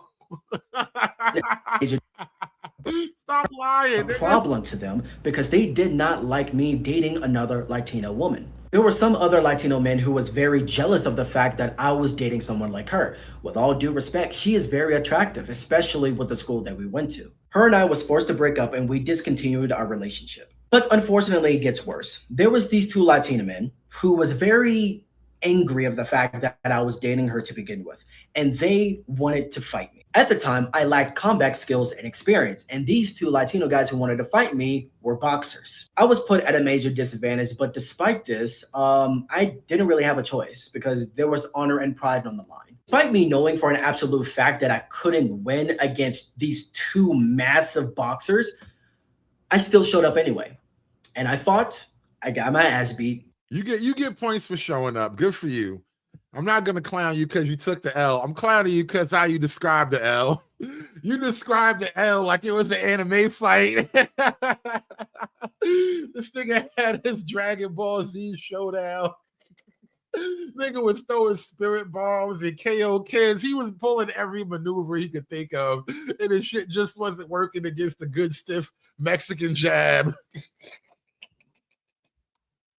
And I lost. Granted, my Salvadorian girlfriend at the time had no idea about any of this until I told her afterwards. After I went home looking like a complete mess and taking a very honorable ass whooping, I might add, my uncle was there and he said, he really wants to get points for showing up to the ass whooping, bro. Like, come on, man. I already gave you the points, bro. You can stop glazing yourself, bro. I ain't never seen a self-glaze this hard in my life. Goddamn. Stop glazing yourself. You showed up and took the L. All right? God damn it, you're a man. Is that what you want to hear? You're a man, damn it. You showed up and took the L. Get over this shit. God damn. Like a complete mess and taking a very honorable ass whooping, I might add. My uncle was there and he said to me, "Did you win?" And I said, "No." And then he said, "Did you learn something from this?" Uncle, but no dad? What'd your dad say? You got beat up by two Mexicans. What'd your dad say? I'm curious, bro. What? Huh? All right, you know what? Never mind. We'll come back to that. Absolutely. At that moment in time, after taking a very... I'm just saying, my dad would have told me some things, is all I'm saying. My dad wouldn't let me feel proud about that shit. Honorable ass woman, I decided to learn how to fight myself. A year later, I took up Taekwondo, Kung Fu, and boxing. This nigga, they made him learn 3 martial arts.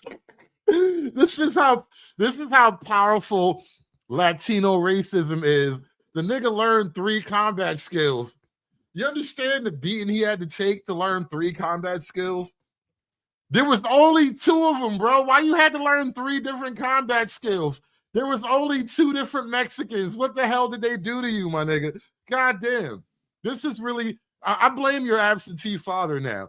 I really do. You had to learn 3 combat skills to go back and get your win back against 2 Mexicans. Come on, bro. You making the race look bad, my nigga. And do me a favor, comb out that afro. I still do it to this day, but this is just one of those stories that, once again, I faced through a lot of colorism and racism, especially when it comes to my relationships and friendships. And you know what? Despite that relationship ending... Yo, Party, they took his number 2 headband, Party. The nigga got beat up at 3 o'clock after school and they took his number 2 headband, bro. He been trying to get that shit back ever since. This nigga on a lifelong quest to get his number 2 headband back. Oh, man, this is some wild shit, bro. And getting my ass beat by 2 intermediate boxers, one thing I can say for sure about myself, at least I wasn't a bitch. But why bring this up now? 1 is because it's one of the next stories I wanted to share with you. And 2, I have been seeing so many stories from so many Black women, especially brown and dark-skinned women and men, sharing their experiences of racism and colorism from the Latino and Hispanic communities. And my people being constantly shamed and rejected because of our skin tone, because we are the Black people. Being constantly rejected and called ugly and inferior. I'm sorry, but suddenly I don't want to be Black with this kid anymore. Is that wrong? Am I bad? Am I doing something wrong? I don't want to be Black with this kid no more. I'm on my own. That's why I keep saying I am not with these niggas, man. I am a thing unto itself. You got to describe me in other terms. I just look Black. I happen to resemble a melanated nigga. I am desperately not with these niggas. Because of our skin tones is absolutely insufferable, and it can cause self-hatred within ourselves. So, to all of my beautiful melanated Black people, especially the Black women, please understand me. You are God's and Mother Nature's greatest accomplishment and greatest creation. You are the Black Pearl. You just got beat up for dating an El Salvadorian chick. And now at the end of the video, Black women, you are the most beautiful creatures. You are the most, oh my God, bro. I want the Mexicans to beat you up all over again. I feel like they didn't do a proper job. Onyx crystal that shines brightly when the sun radiates off of your skin. The way your body touches the sand and the water that slides off of your skin. You wasn't saying that shit when you was trying to get that burrito, bitch. You was not talking all this Black woman is God shit when you was up in them El Salvadorian cheeks, bro. Stop it. But if man had to find out that his God was a woman, I say the Black woman is God, and Black woman is God. I say the Black woman is God. The Black woman is God because, you know, she was the first organism on this planet. There's nothing more beautiful than that. From your hair to your eyes and your skin tone to your wisdom and your nurturing, you are the greatest reflection of Mother Nature itself. You are absolutely fruitful, and your potential in love is insurmountable compared to anyone and anything else. Understand me. Do not let... Yo, my audience telling me that you died during that beating. There's something else just wearing your skin suit right now. Them niggas took your life during that beating. Your body just walking around on Black woman is God autopilot right now. Anyone destroy your self-love or to strip you away of your Blackness. Understand that you are the greatest that has ever lived. You hold values and attributes that even our ancient African goddess themselves has passed on to you. Yo, they beat that nigga pro-Black, bro. I ain't never seen nothing like this in my life. I ain't never seen nothing. This nigga got beat pro-Black by a couple of Salvadorian gangsters, bro. I ain't never. How you do that? How How do you beat the pro-black into a nigga, bro? How do you beat the pro-black into a nigga? Help me out. You are absolutely fruitful, and your potential in love is insurmountable compared to anyone and anything else. Definitely a strange turn of events. They beat the blackness into this nigga. That's what you get for dating an El Salvadorian chick. Let me remind you, you is a nigga. You better start talking about black women, you bitch ass nigga. They beat the black into that nigga. This is amazing. Onyx crystal that shines brightly when the sun radiates off of your skin. The way your body touches the sand and the water that slides off of your skin. There is nothing more beautiful than that. From your hair to your eyes and your skin tone to your wisdom and your nurturing. You are the greatest reflection of Mother Nature itself. You are absolutely fruitful, and your potential in love is insurmountable compared to anyone and anything else. Understand me. Do not let anyone destroy your self-love or to strip you away of your blackness. Understand that you are the greatest that has ever lived. This is how niggas talk after they get beat up by Mexicans for dating a Latina. Niggas rediscover they fucking melanated chakras and shit. This is incredible. Black Americans. Employers are not willing to hire Black Americans even if they are qualified. Baby, just go ahead and apply for you a job at ICE. ICE, baby. Yes, ma'am. Go ahead and get that job, honey. I heard they paying 401k, sign-on bonuses, everything, all the things of the things, honey, because you are absolutely right. They do discriminate against Black Americans in these jobs over there in LA and places like that. And baby, honestly, ICE is the quickest, most well-paid job that you're going to get. Plenty benefits. And it ain't no shame in it because you know what? ICE is a government agency the same way that the military is a government agency. They got to carry out the orders of whatever the president say too. And ain't nobody talking about that. They don't care about that. They not shaming nobody for that. So at the end of the day, they can never shame Black people for actually going to work for ICE either. Especially when they're keeping Black people out of the other types of job markets because of their racial and ethnic discrimination against us. Sometimes people create their own monsters because at the end of the day, a job is a job. Hell, half of us out here doing regular jobs and not working for ICE. We don't agree with what the company stands for. We don't believe in their, whatever their background is and stuff. But do me a favor, throw $1 in the hat, y'all. I'm about to drop the link to open up the Pana. Support the Pana, y'all. Support the Pana. Since they already demonetized the stream anyway, might as well just take on all comers. So I'm gonna throw the link in the chat in a few minutes because I'm actually toward the end of my little presentation for the night. Had about 2 hours of content for you guys anyway. We kind of worked our way up to that point. So I'm going to open up the floor in a minute. Please support the panel, y'all. we still work the job because we got to feed our families. I heard a lot of people get online, other Black people talking about, oh, you selling out your people, you're selling people out. Who people are we actually selling out? Or what are we selling out? You mean I'm paying my bills, I'm paying my mortgage, my kids actually get to eat every day. I'm saving, I'm doing all these, I'm taking care of myself. Because if the same Black people that's saying, or even other people that's coming out to say it, Latinos and everybody else in the immigrant community is talking down on Black people being in ICE. But it was only, first of all, a handful. The most demographic and racial demographic inside of ICE is actually Hispanic and Latino people. They're arresting their own people, if you really want to be honest. But them same people that's talking down on that job are the same people that will not give your ass as a Black American a job. They are the same people that will tell you that they're literally breeding all the Black and indigenous out of their blood to improve their race to become closer to whiteness. That is a thing, by the way. I forgot what the word for it is, like blanqueamiento, something like that. But yeah, they believe in I don't want to say ethnic cleansing. Let's call it something nicer. Let's call it ethnic purification. That's what they think of it as. We have to normalize not giving a damn what nobody think about us in the Black American community, because I can tell you I'm one of them people. I do not care. You can literally say whatever you want to about me. Black America.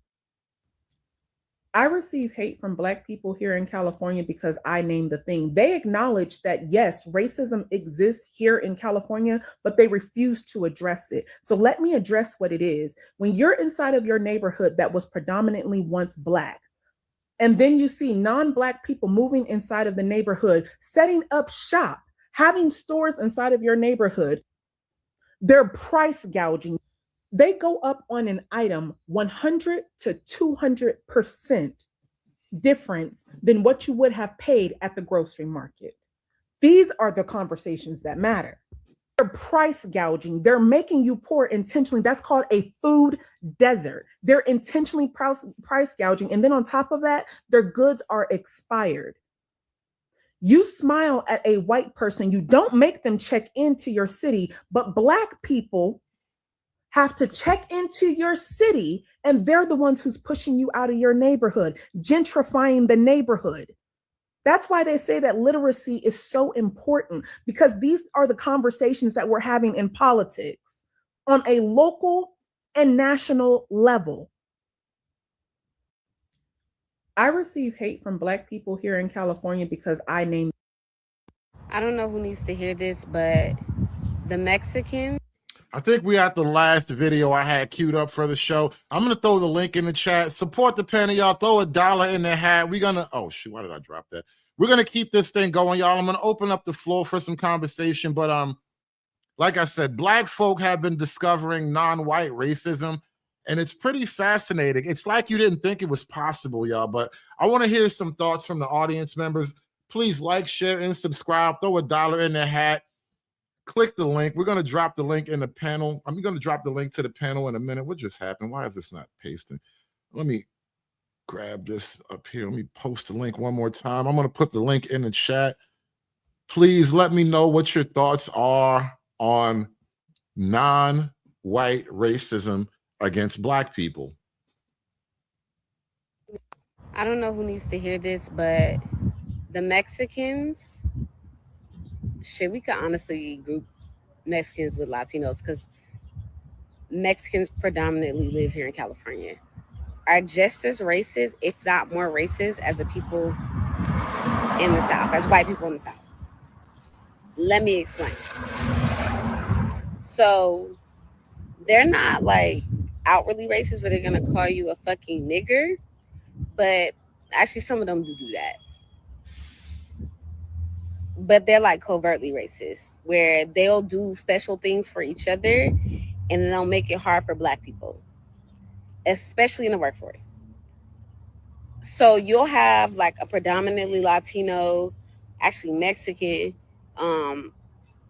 supervisors, managers, and they'll do special treatments for your Latino coworkers. But for my Black ass, it's like, oh no, I gotta work 10 times as hard.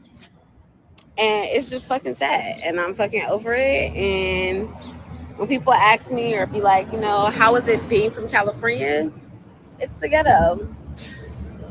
It's the ghetto. And it's interesting to me because, like, Latinos didn't just get this way. They've been this way. Like, y'all are shocked that this man is running the country now. Like, no. Latinos, especially, like, I'm not even going to, Mexicans want to be as close to whiteness as they can. And it's just amazing to me because it's like, even like growing up, like me, like growing up, my neighbor who was like 16, 17 years old was shot in the head, nearly motherfucking died by a motherfucking Mexican. Just cause. Granted, he was on drugs, but it's funny to me how racism cures through dementia, illnesses, and, you know, like, it doesn't matter that you have an addiction. Like, he purposely shot that man in the head. And I fucking hate, I want the fuck out. I want the fuck out. But there's like no place in the world that's safe for Black people. And then we wonder why suicide exists. And to be honest, while everybody is feeling bad for them, I'm not feeling bad for them. I'm not. I wish I could say I feel bad for Mexicans in this ICE situation. But at the end of the day, like, they treat black people the way ICE is treating them. So sorry to say, will never be people of color over here and black people. Black Americans and people of color are fucking different. Because the motherfucking people of color, Mexicans, all the rest of them motherfucking brown motherfuckers are racist. They racist as fuck. They weird as fuck. And 0 out of 10 recommend. I'm tired. I don't. For everyone who lives in Miami, South Florida area. If you do not live in the South Florida area, keep squirreling. Okay. Now that they're gone, I want to know what happened. Why do the Cubans and Colombians here hate the blacks so much and make it blatant obvious? Like, I do not understand. When I'm in Cali, different Latinos, but me and the Mexicans, great. New York, Puerto Ricans, Dominicans, blacks, great. In South Florida, oh my God, the Cubans and Colombians go out their way to be rude, nasty, and racist to us, and I don't understand it. And of course, I'm not saying all. Don't ever get it confused. I'm never saying all. I have some really close friends that are Cuban, love them to death.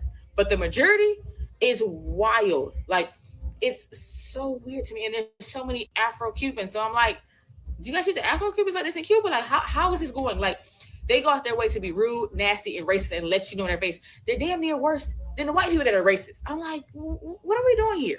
Like, I have a homegirl, love her down. She's Cuban. She looks more like a lighter complexion Cuban, but she has like 4C hair. And she even tells me how hard it is for her family. Like, oh my God, it's embarrassing, Straighten it. And I'm like, why? But like the other day, I was staying like an hour away from my house in South Florida, so I decided to get a hotel because I didn't feel like driving an hour was going to be at night. Guy at the front desk, so rude, nasty to me. Check-in's at 3. It's like $2.50. I see a Latino woman in front of me check in, and after me, let somebody check in. Nope, you better wait. Blah, blah, blah, blah, blah. And you can't lay on the couch. You can't do this on the couch. I'm like, sir, and I literally just like lean on the couch on the pillow to wait, like on the armrest. I'm like, okay. Then in the middle of the night, I come down to buy something from the store in the hotel. He's like, the store's closed. I'm doing inventory. I'm like, oh, okay, well, I can wait. How long would it be? All night. You mean to tell me the store's closed all night? Really? 10 minutes later, I'm in the hallway getting some ice. I see a Hispanic man and woman coming in with drinks. So where'd you guys get it from? Oh, the store downstairs. I said, he said it was closed. Oh, yeah, he just took the rope off and opened it for me because it was just a rope. I'm like, what? Like, and that's just a small thing. I mean, it happens every day. The other day, I'm in Walmart, self-checkout, bringing out stuff. And mind you, I'm bringing out stuff for work. So I got like a lot of little candies and gum, little cheap stuff, like $1 or $2. And the lady's watching me. I can feel her burning into my back. Mind you, it's like eight self-checkout. She doesn't think anybody else. I'm the only black person there, though. Next thing I know, she runs to the door. I want to check your bag. I said, no, why? Let me check. So she's trying to count every little thing. And I have like 30 little things. All of them are $2 or less. She's counting. I think you missed one. I'm like, nope, it's right here. And I did 2 separate transactions. So I know she's pissed now. But I'm like, and then another lady comes to the door, another Spanish lady, and she's like, no, you're not doing this to her. You guys kill me every time I come in the store. You guys treat black people bad. My baby's father is black. We're not doing this. And they start arguing in Spanish. So I appreciate her standing up for me, but why do you have to? Mind you, it's a lady to the right of me, a Hispanic lady. Dead ass, I seen her stealing. I ain't dead, I ain't my business. But you're so busy watching me, not even watching Shorty over here. Like, I don't know. I just want answers. I just want to know if anyone knows the reason why it's so much division in what the hate is about. Because I don't like that. Like, what are we doing? You know what I'm saying? We're all minorities. Let's love each other. Like, what's the problem? You guys let me know. Y'all have a blessed day. Later. Now, let me say this for the people who don't know. These Houston Mexicans are racist. The Houston Latino people are racist. I'm telling you, listen, I have been dealing with them for over 12, 13 years. You feel what I'm saying? These folks are racist, bro. Anytime you go on a job, the only focal point is going to be the black people. They're not going to tell their people nothing. They're going to let their people pretty much do whatever they want. But they're only going to focus on the things that you do wrong. I go through it all the time. You see what I'm saying? Now, mind you, I only work 2 days out the week. I really don't need to work, but I need to get out the house so I wouldn't be just sitting in the house really doing nothing. But anyway, from construction jobs to fast food jobs, that's why a lot of teenagers don't have fast food jobs, because you got 40, 50, 35-year-old immigrants, illegal, that's working these jobs. Because what they do, they fire all the black people once the a Mexican become a manager, they fire all the black people, get them out of there, whether it's paperwork, whether it's through picking with them, whether it's whatever kind of situation, they get them out of there and put their people in there. Every single time. But it's not that they do that, it's the way they do it. You hear me? They can't rise up without shitting on the American black person or the black person, period. They can't rise up without doing that. If you know anything about working with a Mexican, they always telling so they could get a position, so they could get a spot. And that's not the way to do it. They always discriminating on who? Us, every time. It's no other group they attack like this. Never. And if you from Houston, you know exactly what I'm talking about. And if you won't be in denial, just be in denial. I don't give a damn. But yeah, man, they are very, very segregated and very racist. Only when it come down to us, kiss the white people ass, kiss the Asian ass, kiss everybody else ass.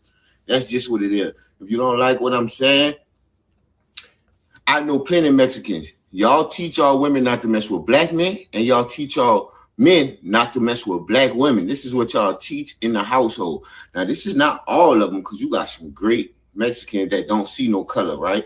But for the most part, 90% of the time, this is what you're going to get from a lot of Mexicans, especially the older ones. If it's some younger ones, I don't really get it from them, but you're going to especially get it from the older ones. The younger ones that do it is the ones who was taught that in the household. You know, that's absolutely right, Freeman's Journal. I think we're going to wrap it up on that point, too. Black people are used to being the special minority. Decades of voting for Democrats. Our special minority status is coming to an end abruptly, and it's going to be shocking and painful. It's going to be like getting hit in the face with a bucket of cold ice water. Remake this video because I need to reiterate. Y'all don't know what the word racism means.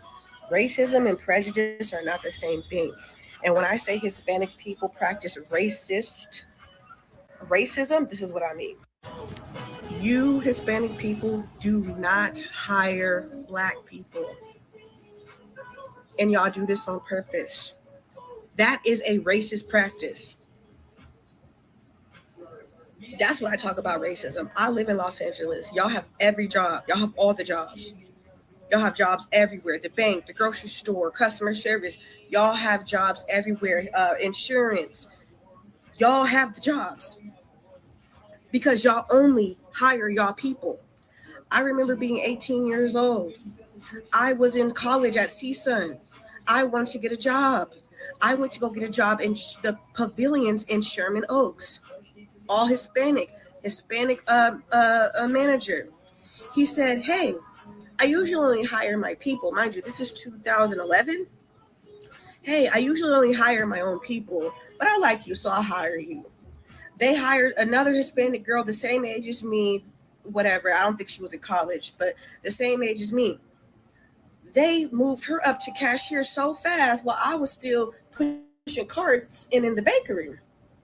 Then I asked him why. He said, oh, because she got a baby. She got this, that, and the other, whatever. I didn't really care because I knew that wasn't going to be my life anyway. I knew I was going to become a therapist, and I just didn't even give a fuck. But that's the thing. Another story. What is this? 2017 or something like that. Las Vegas. My brother worked at the bank. All Hispanics, right? They unlawfully fired him. The only black dude there, right? And my brother is not no fucking YN nigga. My brother is a stand-up guy, and he knows how to go to work. He had to hire a lawyer to fight them, won the law case, got his job back, and then quit on them, and then went to get another job because we petty like that. That is what I mean by racist practices. Come to LA. You know who's in the kitchen? The Hispanics, the Roscoe. You know who's in the Roscoe's Chicken and Waffles? Hispanics.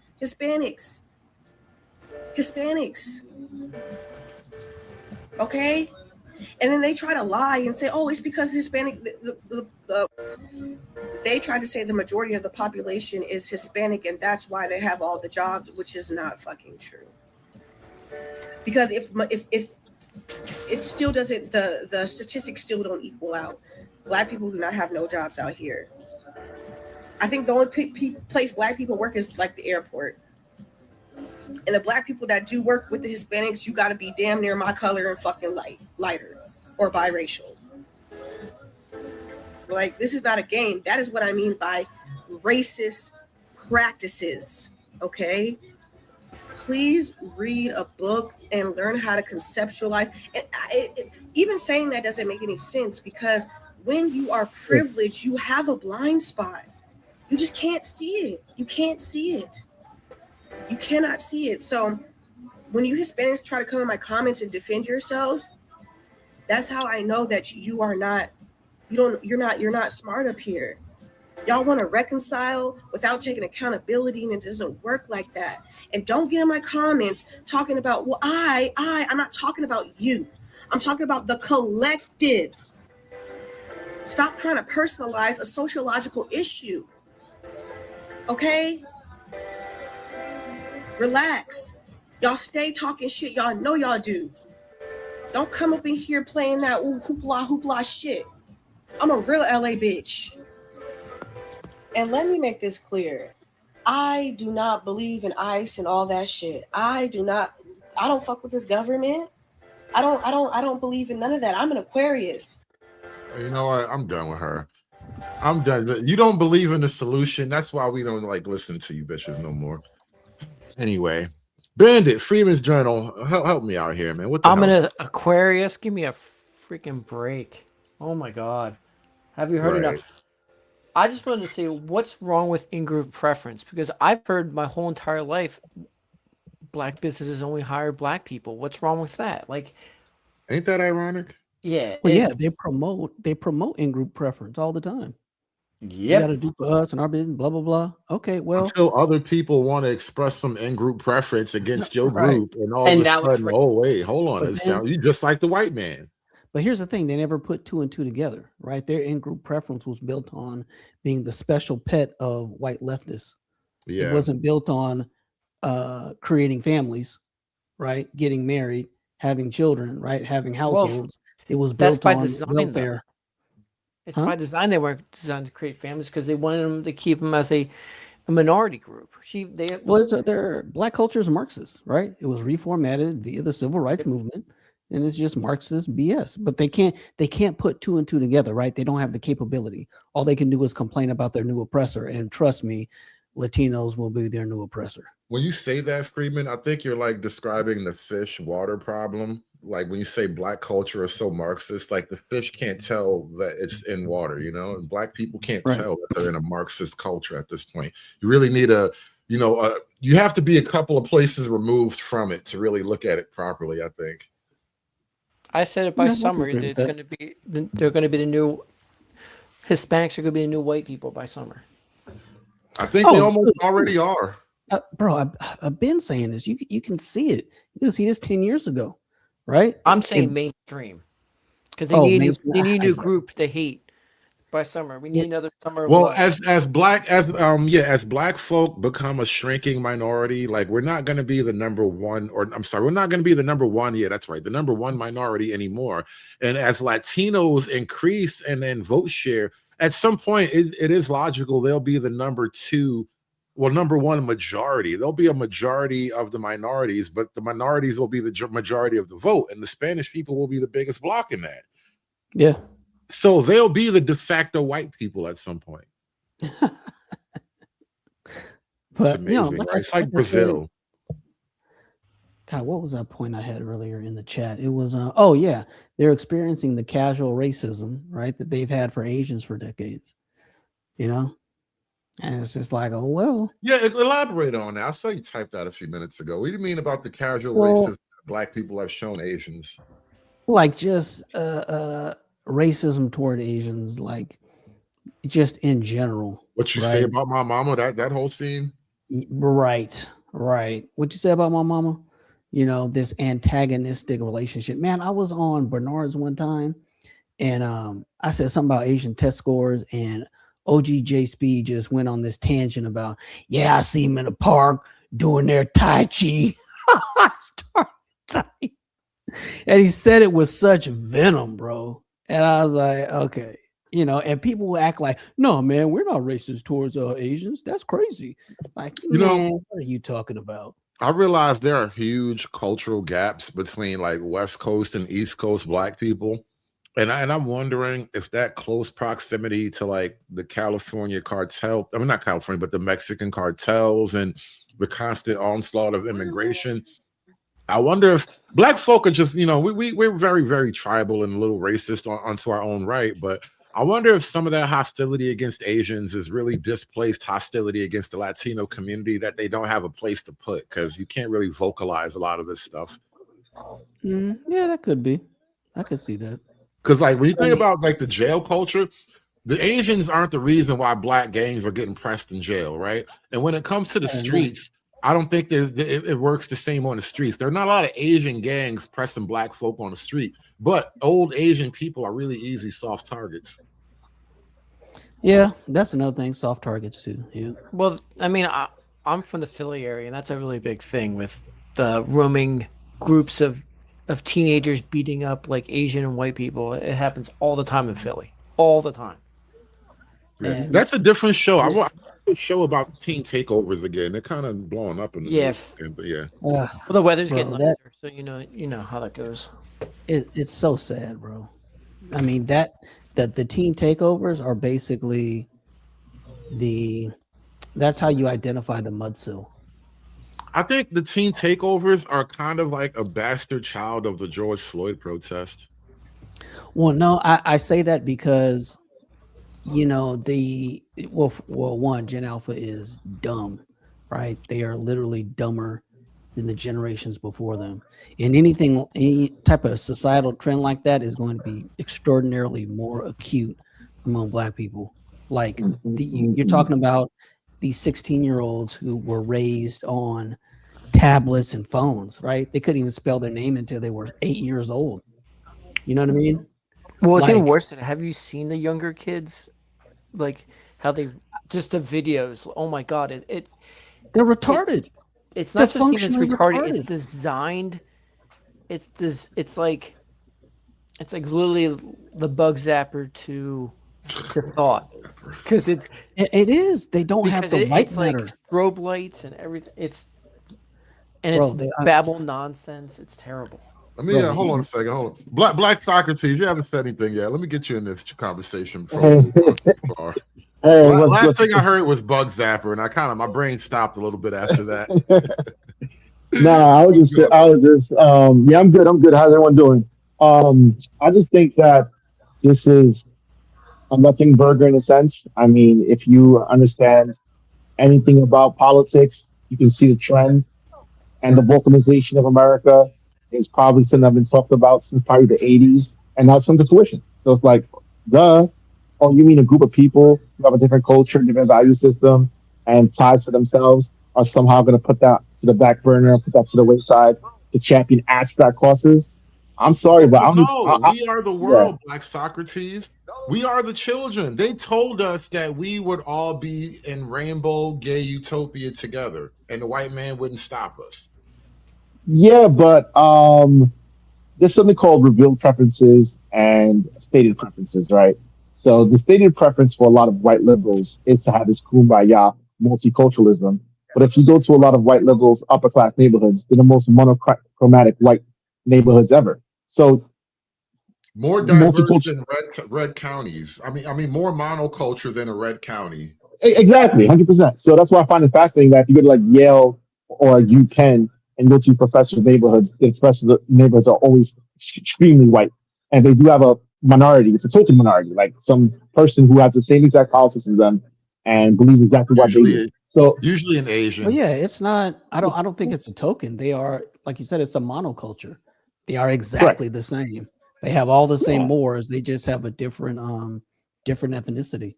Right, and liberal diversity in that context is really the most superficial diversity. Like, what does it matter if we're all from different parts of the world if we're all exactly the same kind of gay?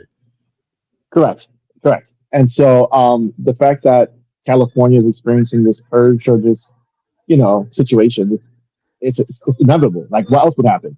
You expect a whole bunch of migrants from South America to come in and join forces with you. Why? oh, because we're all non-white. Come on, that's ridiculous.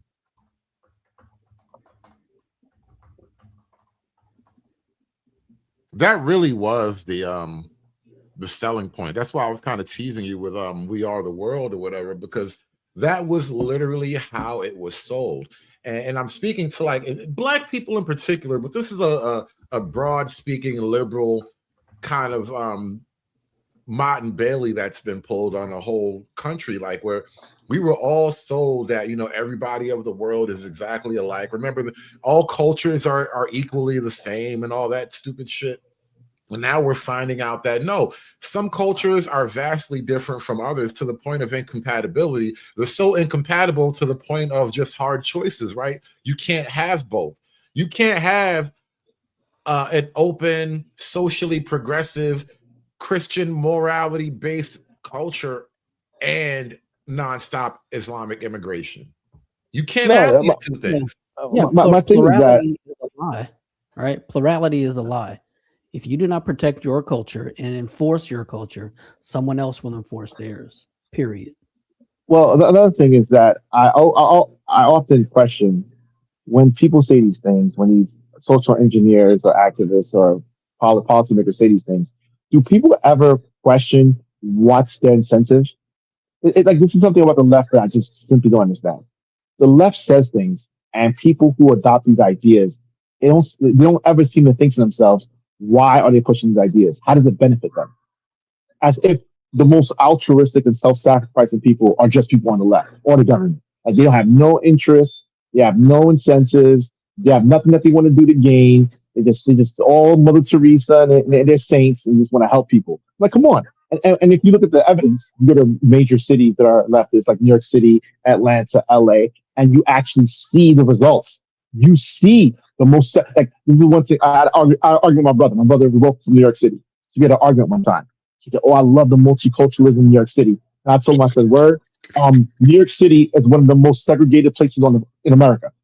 I repeat, New York City is one of the most segregated places in the entire country. How does that make sense? Oh, absolutely. Like, that's what blows my mind. Segregation to them is when you have little Haiti, you have little Jamaica, you have little China, and it's also very much punctuated by class and income, where the rich people stay in rich conclaves, like in Carroll Gardens, the Upper East Side, and the poor can, have a little diversity, or whatever you want to call it, but stay away from me. And if your kids even come to my school and you force them to do it through force sharing, we're going to shut down the school and move.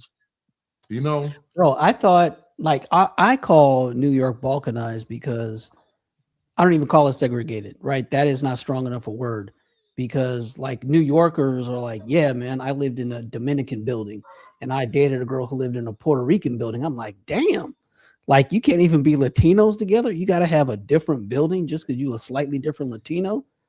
It's not just that, bro. That's how they trick you. So they'll say, "Oh, we have sex together." I'm like, "Yeah," and that's how they get you. They say, "Oh, it's acceptance because they sleep together." I said, "Yeah, the Hasidic Jews in Sheepshead Midwood sleep with a lot of ethnicities. Do they marry them and share their wealth? Absolutely not.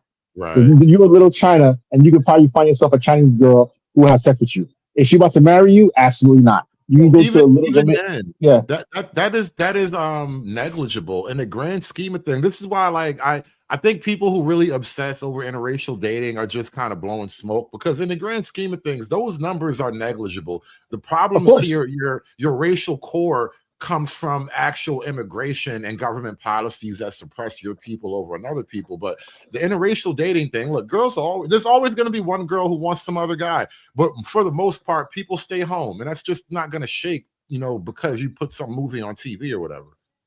Yeah, but also not that. It's the fact that Amy Wax and some other I forgot the guy, Robert Hernandez, talked about this, about how the upper class have one culture, but they promote another culture. Like they speak the 60s but live the 50s.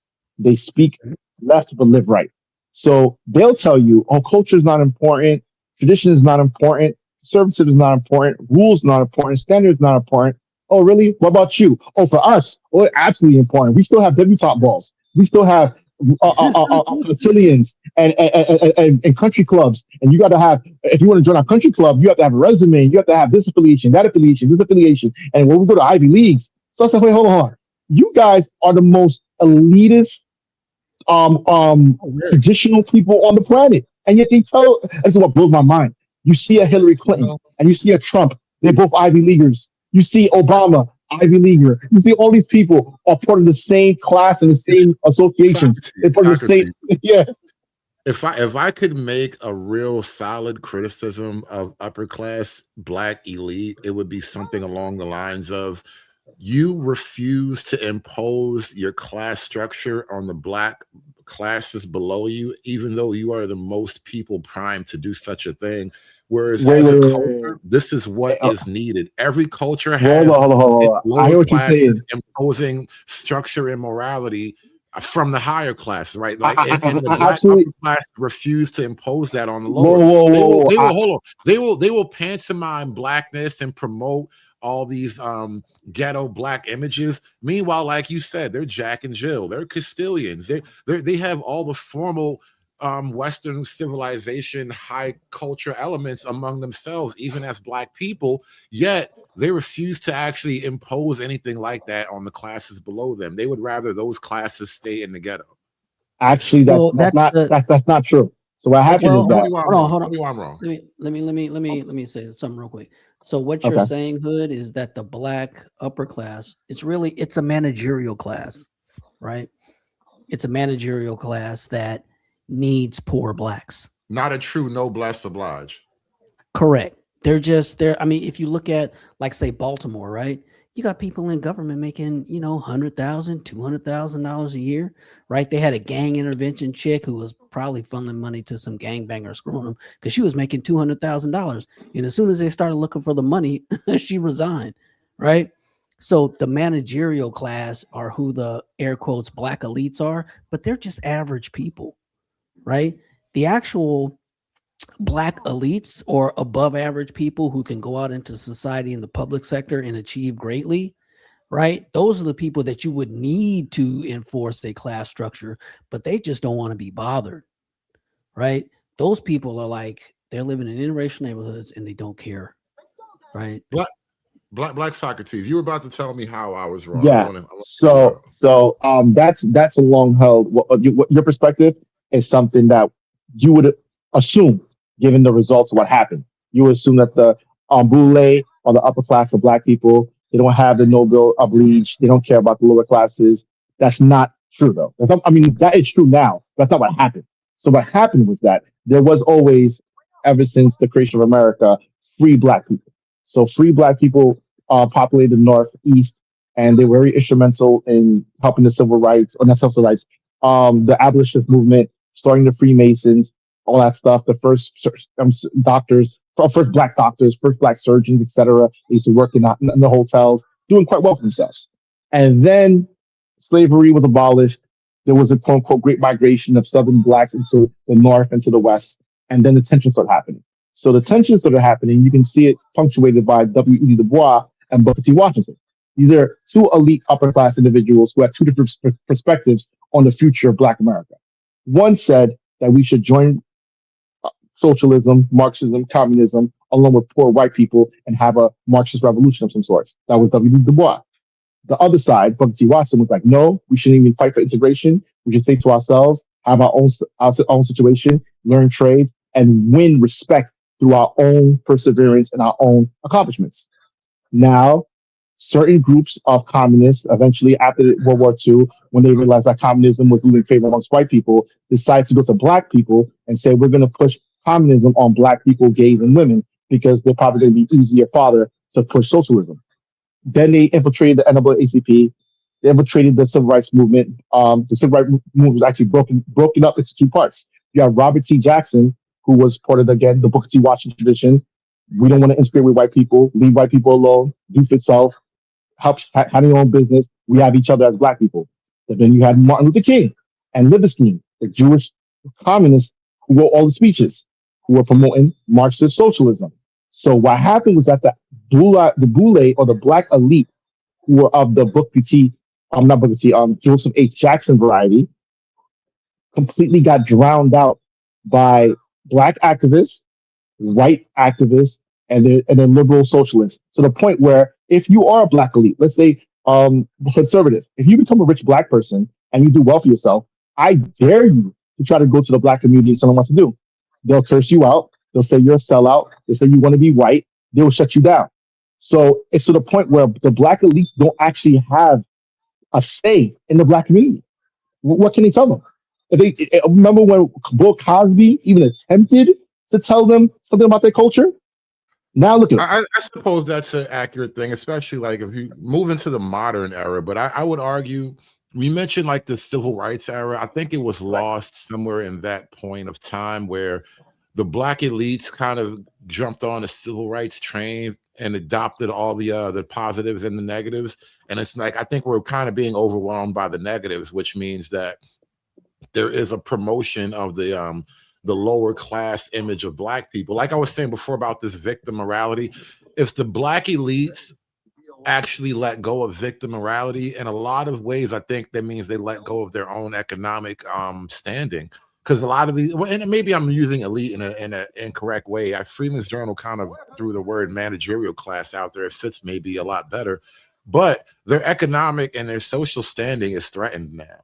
If you move away from this black victim morality framework. But there are black engineers. There are black in Atlanta. There are black people in the banking. There are black people in all kinds of industries, right? There's families that have been doing this for years, that own funeral homes, that own gas stations, and they're wealthy. If you talk to them, they'll let you know. They'll say, listen, if I attempt to say anything outside of the current cultural zeitgeist, I'll get attacked. Like, you really can't say anything. And that's the thing, is like, why won't they talk? It's like the thing you're talking to your own family. I can't even talk to my own family members. Right. I can't save my cousins either, you know? Exactly. I can't even save my own family members. And I have other friends the same way. This family member will come to them to ask them for money, but if you try to give advice, they shut it. They say, no, if you got ideas to yourself, just give us your money. And that's how I guess I will accept that pushback in that sense, but it does seem like a failure at some point. But you're right. At this point in time, currently, nobody can tell black folk. Well. The biggest failure. You know who Joseph H. Jackson is, the leader of the Southern Baptist Conference. That was like King's nemesis, I think. Correct. So King created his own Progressive Baptist Conference. You know about this, right? Okay. Do you know about this? Yeah, that's who Warnock is leading right now. Yeah. Yeah. So basically, the Progressive Baptist Conference was something that Dr. King created from scratch that didn't exist prior, that had no legitimacy, in order to rival the Southern Baptist Conference, which had legitimacy, which was more popular, had more members, more churches, more everything. So now the question is, how did this upstart King was able to overtake the established historical institutions? And how popular was he? This is nothing about history. People assume that Martin Luther King was very popular amongst black people. He wasn't. He was not. He was considered a rebel rouser. He was considered what BLM is considered today. Even that era, well, even that era in time that you're mentioning, and this is where I'm kind of trying to like thread the needle and give your argument a lot more credibility than I had at first. But I think that era in time marked like the subversion of any black, quote, nobility. Even that's such an overblown word for the modern times. Like, but that's kind of the idea I'm playing on. Well, black culture, you got it. Black culture functioned very much in a Victorian way prior to the civil rights era. You see why I keep saying these things about nobility and noblesse oblige? These are very like Victorian ideas. Yeah, the upper class basically imposed their will on everyone else. So everybody it's dignity culture, right? That's what American culture is, dignity culture, right? And the opposite of that is shame, right? And humiliation. Or victim morality, as I've been talking about it lately. What it was is, how do you get black people coming out of dignity culture? How do you erode that, right? You have to take the shame away from welfare. So now, but it's not just that. It's also I graduated in 92. Hold on, let me finish. I graduated in 92, right? I was in probably middle school age. I heard a chick who was an upperclassman saying, I can't wait to have my baby so I can get an apartment. Right? That is 92, you say? 92. Yeah. Right? 92. So there is no shame. Their dignity culture just doesn't exist in any way. And if you have that within yourself as a black person, you simply don't jive with most other black people, man. Yeah, You yeah, just Miss don't. Cantrell. It is similar to respectability politics. These are, we're synonymous concepts. Let's put it Well, like that. Yeah, I think and that's what that's what I was gonna Go say real ahead. quick. I was gonna say that it's not happening in a vacuum, right? Black people don't exist in America by themselves. They exist in a country that's dominated by many institutions that are much more powerful, much more resource. One of the big of them is the DNC. And now the DNC has an interest in keeping black community the way it is. So what happens? Let's say if you're a black director and you're very talented and you want to make a black movie that shows black people in a positive light. Good luck getting money for it. Good luck getting financing for it. Good luck getting distribution for it. Good luck getting television rights for it. Good luck getting any of that. Why? Because as soon as you go to Hollywood and say, "Yeah, I have a black vision to promote black people in a good light," they say, "Nah, good, no." Is someone gay? Nah. Is a black guy on crack? Nah. Is he pathetic? Nah. Then we're not giving you money for it. Is it any a coincidence that Sinners had to have a racial angle for it to get an Oscar? Right? Is there any? There's Yeah. so much I've been looking at about Sinners. I'm glad I didn't watch it initially, but there's so much about it just on the subtext and like Bro. the symbolism of it. I totally understand why black people love it, and I understand why everybody who's like an actual a fan of the arts hates it. Because as movies go, it's very like basic concepts and ideas. It's really a black revenge form. Black revenge 100%. type of movie. And but that's the whole point. The whole idea is that black people need to live in a world where their whole existence revolves around reacting to white people. It's like, what? How about I just live? Yeah. Give me one more second. I want to fold Sure. ADS into this conversation before we lose a step here. ADS, what's going on, bro? I know you wanted to add something to this black talk. You got it, bro. What up, Hood Servitor? Freedom. What up, bro? Yo. Black Socrates, what's going on? How you doing? How you doing? Good. I'm glad y'all finally starting to see what I've been seeing 5-10 years ago. Y'all finally start taking notice that. You know what that I can't stand is a bunch of friendly niggas. I'm gonna be honest with you. I don't like black people anyway like that. And I damn for sure don't like just about anybody else either like that. You know what I'm saying? Especially as a group, right?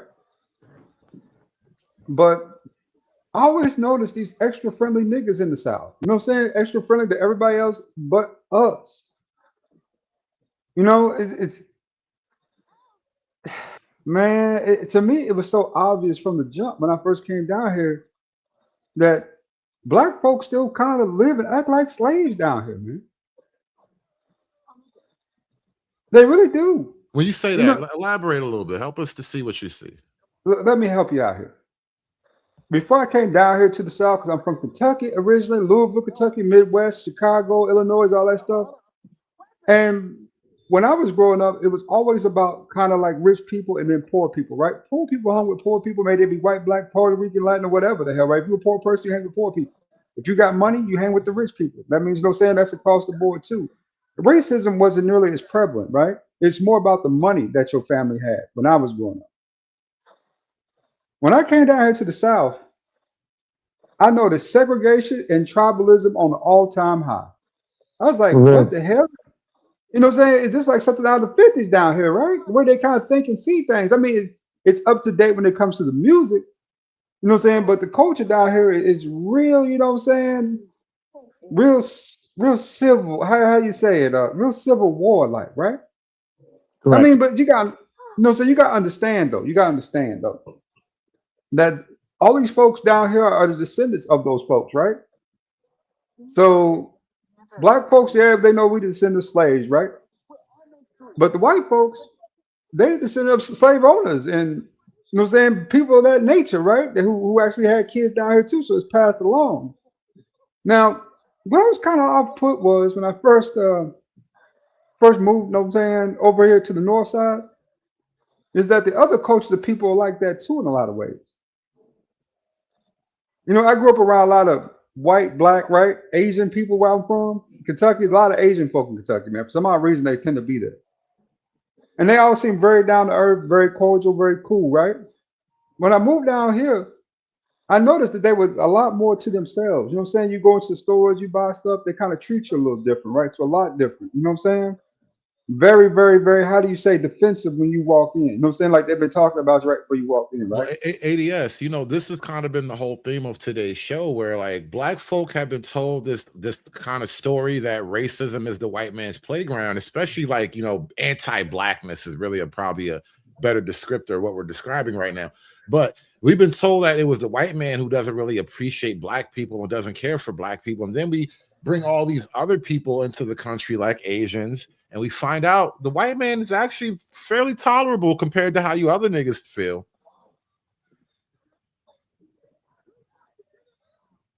I mean, I've traveled overseas. I told you, I did 11 years in the Navy, right? I've been overseas. I've been over there to Rico, Spain. I've been to Africa, Djibouti, Africa. I've been to Haifa, Israel. I've been to Malta, Ishmael, man. I've been to Barcelona, Spain, brother. I've been to Halifax, Canada. You know what I'm saying? I've been to Italy. I've been to a lot of different places, right? And you ain't seen real racism until you go over there next door to South America. You ain't seen real racism, bro. Right next door, huh? Yeah, I mean, right next door to you, these people is, right? And, every once in a while, you got to throw it up, right? And say, hey, did you get conquered by 300 Spanish soldiers? It took 90% of black people were captured by other Africans, right? On the Atlantic slave trade. You know what I'm saying? 90%, right? It took 300 people to conquer you. And that's why y'all so light, because y'all got that good Spanish blood in y'all, now that good European Spanish blood, right? Because of sex tourism. So you come over here, treat me like I'm second class, and you from a third world, man, come on, nigga. Look like you wanted to. Wait. It's not just that. Some of you niggas look like you enjoyed being conquered. No, it's the reason why South America didn't progress as quickly as North America, is because they were conquered by the Spanish and the Portuguese, which had an entirely different culture than British and WASP. WASP believe in the Protestant ethic. They're more mercantile based. So even if they're racist, if you can make money, you can make money. Let's make some money. Whereas in Spain and Portugal, they don't care about money. They will willingly lose money and progress just to maintain the status quo. It's also with the Catholic Church. A lot of hierarchy and status. That's what they care about more. There's as much as like I don't like set out to criticize Catholicism as a thing, but I realize the Catholic Church is an institution unto itself with its own politics and hierarchy, and they believe in hierarchy. That's one of my greatest criticisms of Catholicism. And the reason I'm why Catholic myself. I'm Roman Catholic myself. I do mass, all that good jazz. Practicing Roman Catholic. One thing about people don't talk about is St. Thomas Aquinas actually said slaves had souls, so they were no longer slaves, right? This is back in 1619, but somehow way or another, back in something another, shortly after that, Martin Luther broke off and created the Protestant church. They said it wasn't because of that, of course, but it seems kind of like it's connected, right? Maybe. I mean, Martin Luther was walking about with small hats too, so it's hard to tell exactly what all the threads really are. But I will say this about Catholics. I think as far as like Christianity is concerned, every saint is Catholic, right? Because that's who does saints. Saints are Catholic. Yeah, you got to be sainthood, man. You got to go through what is that? I think it's almost 3 to 6 weeks of you just not rotting away. It's like catechism. There's little things that you do, like physical things. But I'm just saying, like the Catholic Church is the reason why we have things like saints. And beyond that, a lot of the writings of church fathers are basically when there was only a Catholic Church. Sure. And I'm not saying that the Catholic Church, they do have a point. Both have. I think the Protestant and the Catholic both have a point. Catholic point is that there's something called apostolic succession. You have a tradition that was passed down. What's the point of naming something if it doesn't have an antecedent or etymology to reference to? It may not make perfect sense, because again, what makes something what it is? Like, what's a Christian if we can't appeal to a historical tradition of Christianity? Right. Then it can be anything. Now, this is what bugs me about the Black church, because for all the shit that Catholics get for all the bad press Catholicism has gotten since the 90s with the priest and all that stuff, the Black church is not that much better. It's probably actually miles worse if you really want to get into it. Well, that's my criticism with the Protestants. My criticism with the Protestants is that the argument is the Protestants turn the Bible into a mirror, meaning that there is no tradition, there is no standards, there is no authority. Whatever you want to see in the Bible, you see it. So basically, whatever you are is reflected back to you, and you can make up anything you want. So Christianity is whatever you want it to be. And I'm not gonna lie, based on how the five mainline churches are moving, they got a point. They do have I a mean, point. and this is why, like, as somebody who kind of just explores like faith and the concepts and the ideas that undergird it, I kind of like lean between like the Catholic and the Orthodox, because it seems like, niggas gonna went off the rails somewhere after the Catholic and the Orthodox. And I don't even pretend to know the real differences between Catholicism and Christian Orthodox Church. Like, that's like an Eastern Christian faith, but What happened was, Hood, all that in America, y'all seem to went crazy a little bit. what happened, Hood, is what you start out with the Lutheran Church, right? That is the closest thing to Catholicism you're gonna get on the Protestant side is the Lutheran Church. And what happened is that people had disagreements with the Lutheran Church, so they start splitting that off. And people start splitting off a little more. Then you get the Mormons, you get other people coming in. And so now you got 50,000 different Protestant faiths. Correct. It sounds like the copy machine problem. You ever heard of the Xerox problem, where you keep making copy Yeah. of a copy of a copy of a copy, and Correct. eventually it's one giant incorrection or whatever? Facts. But yeah, Well, that's vacillate between like Catholicism and Orthodoxy in Yeah, terms so of like what I really appreciate about faith. so the thing with me is that I'm a very pragmatic person. I like to simplify things. And so I lean towards Protestantism, not necessarily for any doctrinal reasons per se, but because the founders were WASP. That's basically it. My theory is that a certain people can only create a certain society. So Catholics will create a Catholic society, Protestants will create a Protestant society, or a WASP society will create a WASP society. And I believe that America is the way it is because it was founded by WASP. And I'm very much interested in maintaining that tradition because I think it's to the benefit of anyone who likes the way this country is. Well, Western culture is Correct. Protestant for the most part anyway. So like, Not especially necessarily. the America Because part of it.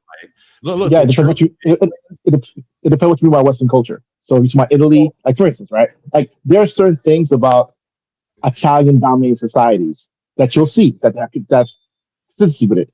Like if you look at WASP countries, America, Canada, Australia, New Zealand, England, Germany, they have certain tendencies. Like one tendency that I'll say that I think is very important for Americans to know this, because Americans need to realize that the Constitution didn't just come out of thin air. It comes from a culture and tradition. It's from a certain way of thinking. And it can only work if that. Most likely, I don't even think it comes from Catholicism, because Catholicism is way too hierarchical. It's basically like a monarchy of faith. But this is why I said Western culture is basically Protestant, because it's spearheaded by the English, and the English are what? They're Protestant for the most part.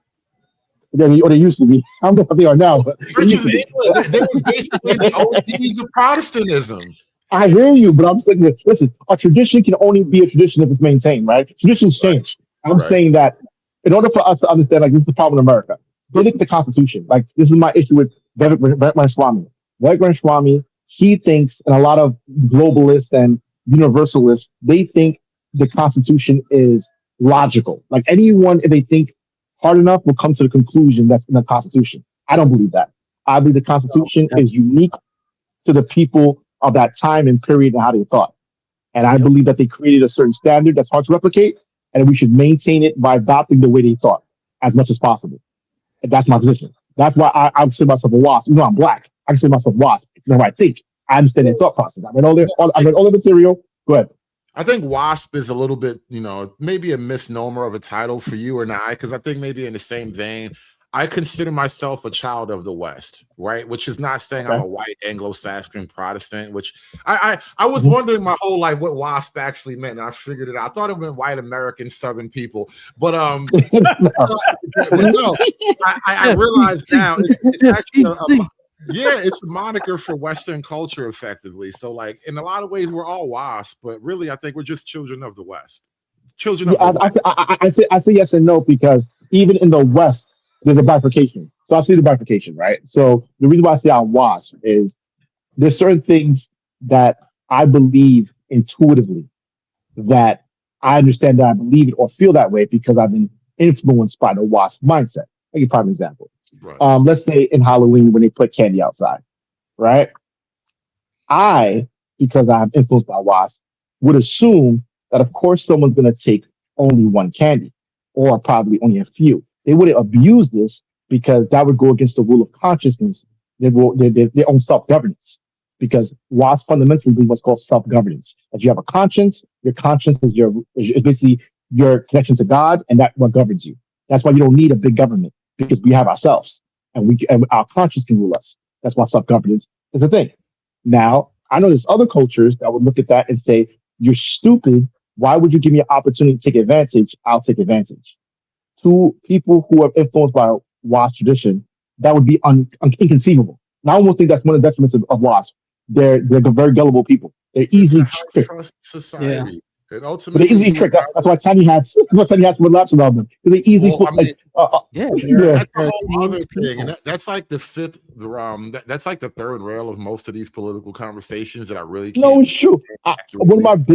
my biggest criticism with WASP is that they're the kind of people they're almost autistic, like Germans. They're the joke about Germans. One guy was talking to a German, and he was like, "When can you drive?" He said, "Oh, when we're 16."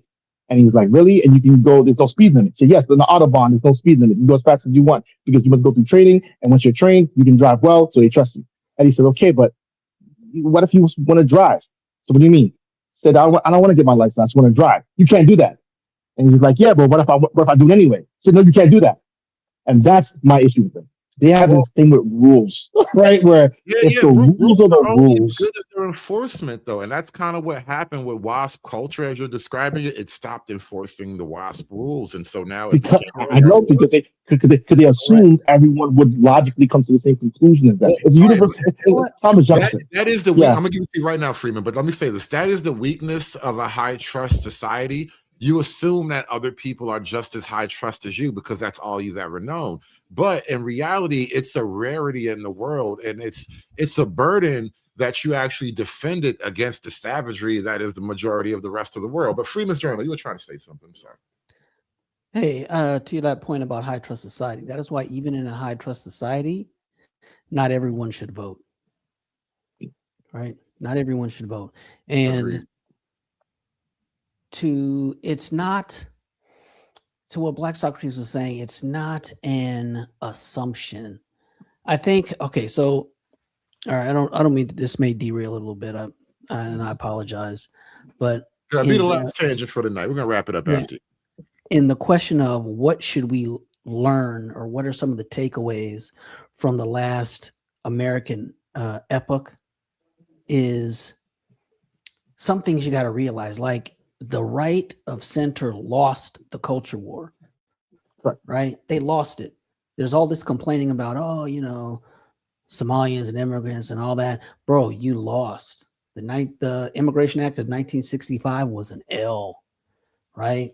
White Southerners lost when they let carpetbaggers move to Dothan, Alabama and sue them for praying at football games. You lost, right? There's this thing, you have to own the L in order to learn from it and then start enforcing your culture.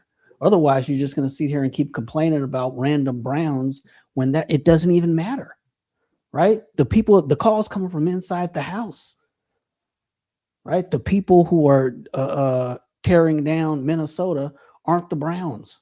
The Browns are just the hammer, right? The guy swinging the hammer is progressive ideology wielded by white people. So, the WASP got to own their failure.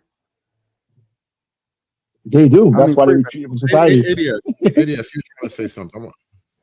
I mean, Freeman, you got to understand, this has just been the core DNA of this country, though. It's never changed to that extent, right? Core DNA, I mean, say that again. What is? It's been the core DNA of this country. It's never changed to that extent, right? I mean, back in the day with Abraham Lincoln, remember, Abraham Lincoln was the first Republican president, right? And they were the anti-inhibition party, right? For the most part, anti-slavery, anti-this, anti-that. Democrats were the ones who were actually slavery because most of their constituents were down in the South, right? That's where they made their money. It was always an economic issue with them. So, but even the whole time, people thought Abe Lincoln's ride was smooth. It was miserable the whole way through. I mean, truly miserable life, man. He just happened to achieve some big things in the name of, Black people. But even him, he didn't want to really, naturalize us. He wanted to send us back to colonies in Africa and over there in Jamaica. You know, so it's always been this way. You know what I'm saying? From the jump till now, to me, you know, when people say that they're progressive or that they're what are you talking about from the jump till now? You went from I was talking about Randall I was trying Brown to being summarize the it. hammer. I was trying to summarize it. So maybe I did a poor job of summarizing it, but you know, let me finish it out and then ask me what the hell I'm talking about, right? So with that being said, I mean, it's always been that way, though. I mean, even with the Indians, the blacks, you know what I'm saying? It's always been some level of demonization, right? Where, you know what I'm saying? People think it's us or them or one of us. It's really always been them, right? Even nowadays in your politics, in your everyday life. I mean, think about it, right? What's the difference between a progressive and a MAGA Republican? What's the difference between a progressive and a MAGA, right? What's the differences? Do you guys know? I Depends don't on the know. class. You gotta define MAGA. I know Depends on the class. Ideologies, they're still all the same people, just different ideologies. So they don't really like you. They never really liked you. They don't want you over there. They don't want you taking their women. They don't want you taking their property. They don't want you in their way. But you know, say if you have something of value that they want, they'll just take it. That's the way it's always been. And at the end of the day, I mean, you got to put some blame on some of the brown people, though, to be honest with you, because they came over here in lumps. You know, huge amounts taking advantage of legal loopholes in the American system, right? Like the Ethiopians, like they took advantage of the American system. There are huge loopholes in how we, you know, define citizenship here. See, well, I mean, you're viewing that through the Western lens. View it through their eyes, and what else would they do? Well, they have a whole. That is their natural state. Like you don't blame a shark for sharking. You don't blame a bird for flying. But I do allow the person who allowed the shark into the pool. Exactly. So we agree. I think we found a great place to wrap up this conversation then.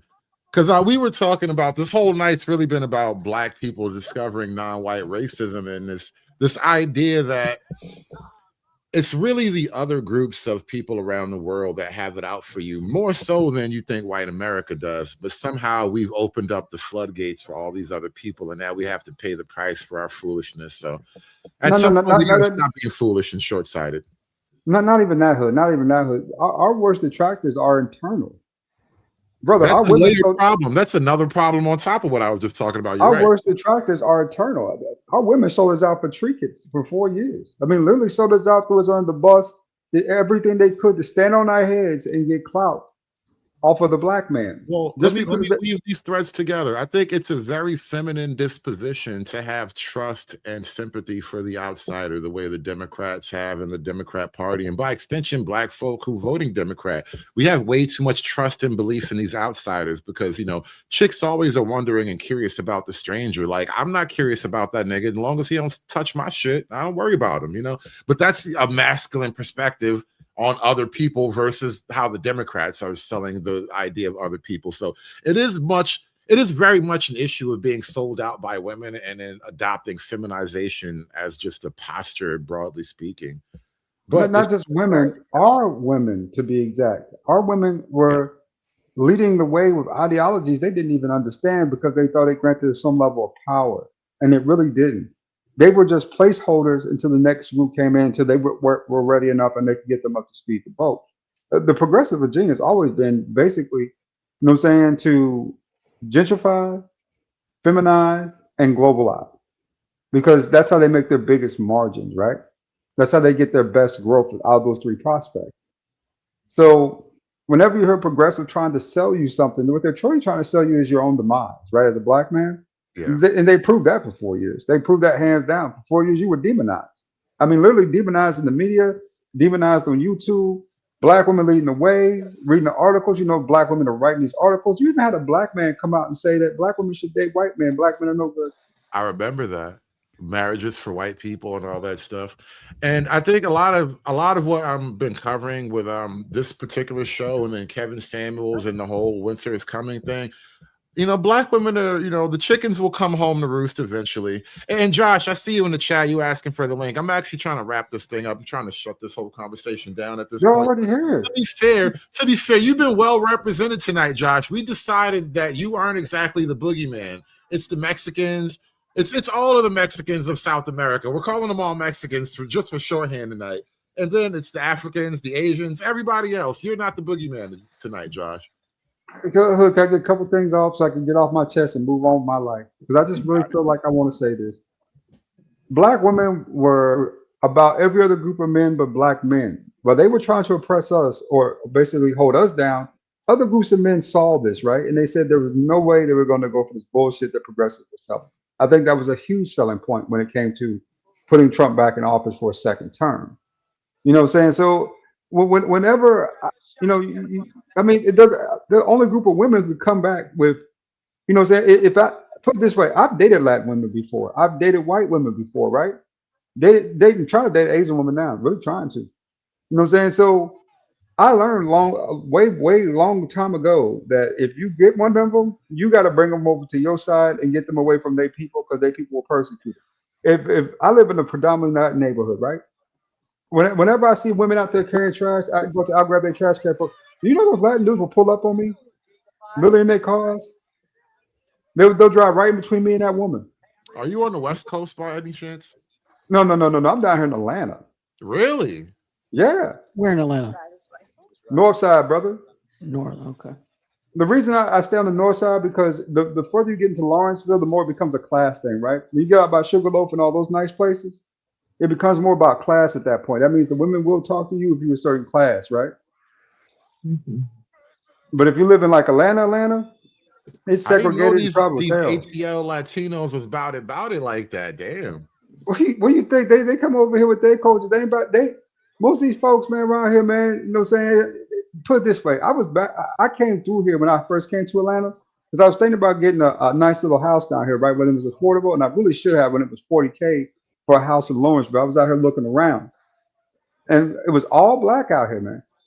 All black out here. See, you know what I'm saying? I keep saying black folk should have trusted them racist white men a long time ago when you had the chance. That was the only thing stopping the Latinos from overwhelming you was the racist white man. But nope, you wasn't listening. There's a spot in Austell, Georgia, like a commercial district, and all of it is owned by Asians, man. You know what I'm talking about? Yeah. The racist white man was against that too. You niggas just wouldn't listen, man. When I say I've never seen something like that before. When I said every single shop in that place is owned by Asians. There's an Asian grocery store, an Asian spa place, an Asian sushi place, an Asian Chinese store, an Asian everything, just everything. I don't know. You know what word I learned recently?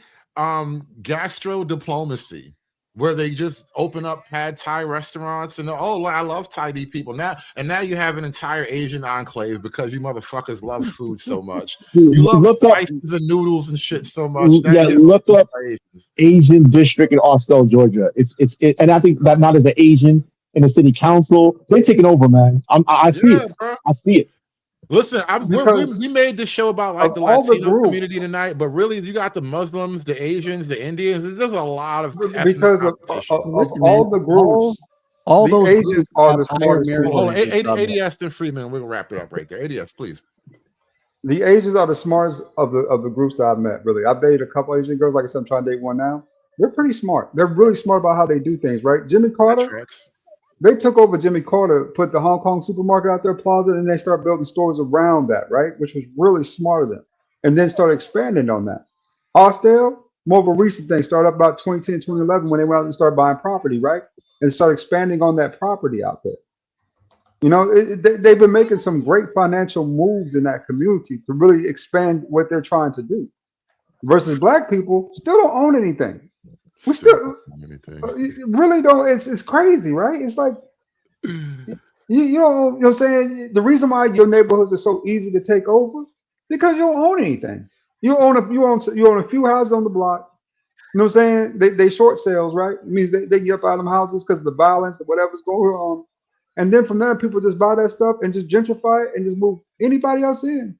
Let me kick it to Freeman's Journal. Take us home, Freeman. We're gonna shut it down on your note, man. What you got? These Negras don't have families. Damn. Right? There is no grand plot by Asians to do this or that, or Mexicans or anybody else.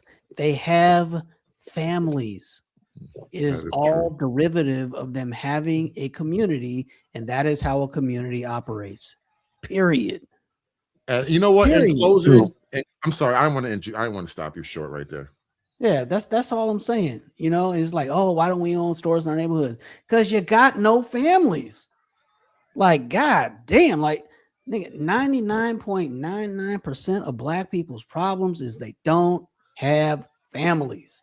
And it's a bunch of singles pontificating on how to fix the family. And the black people that are married and are successful are like, they are like ghosts because they are tired of it.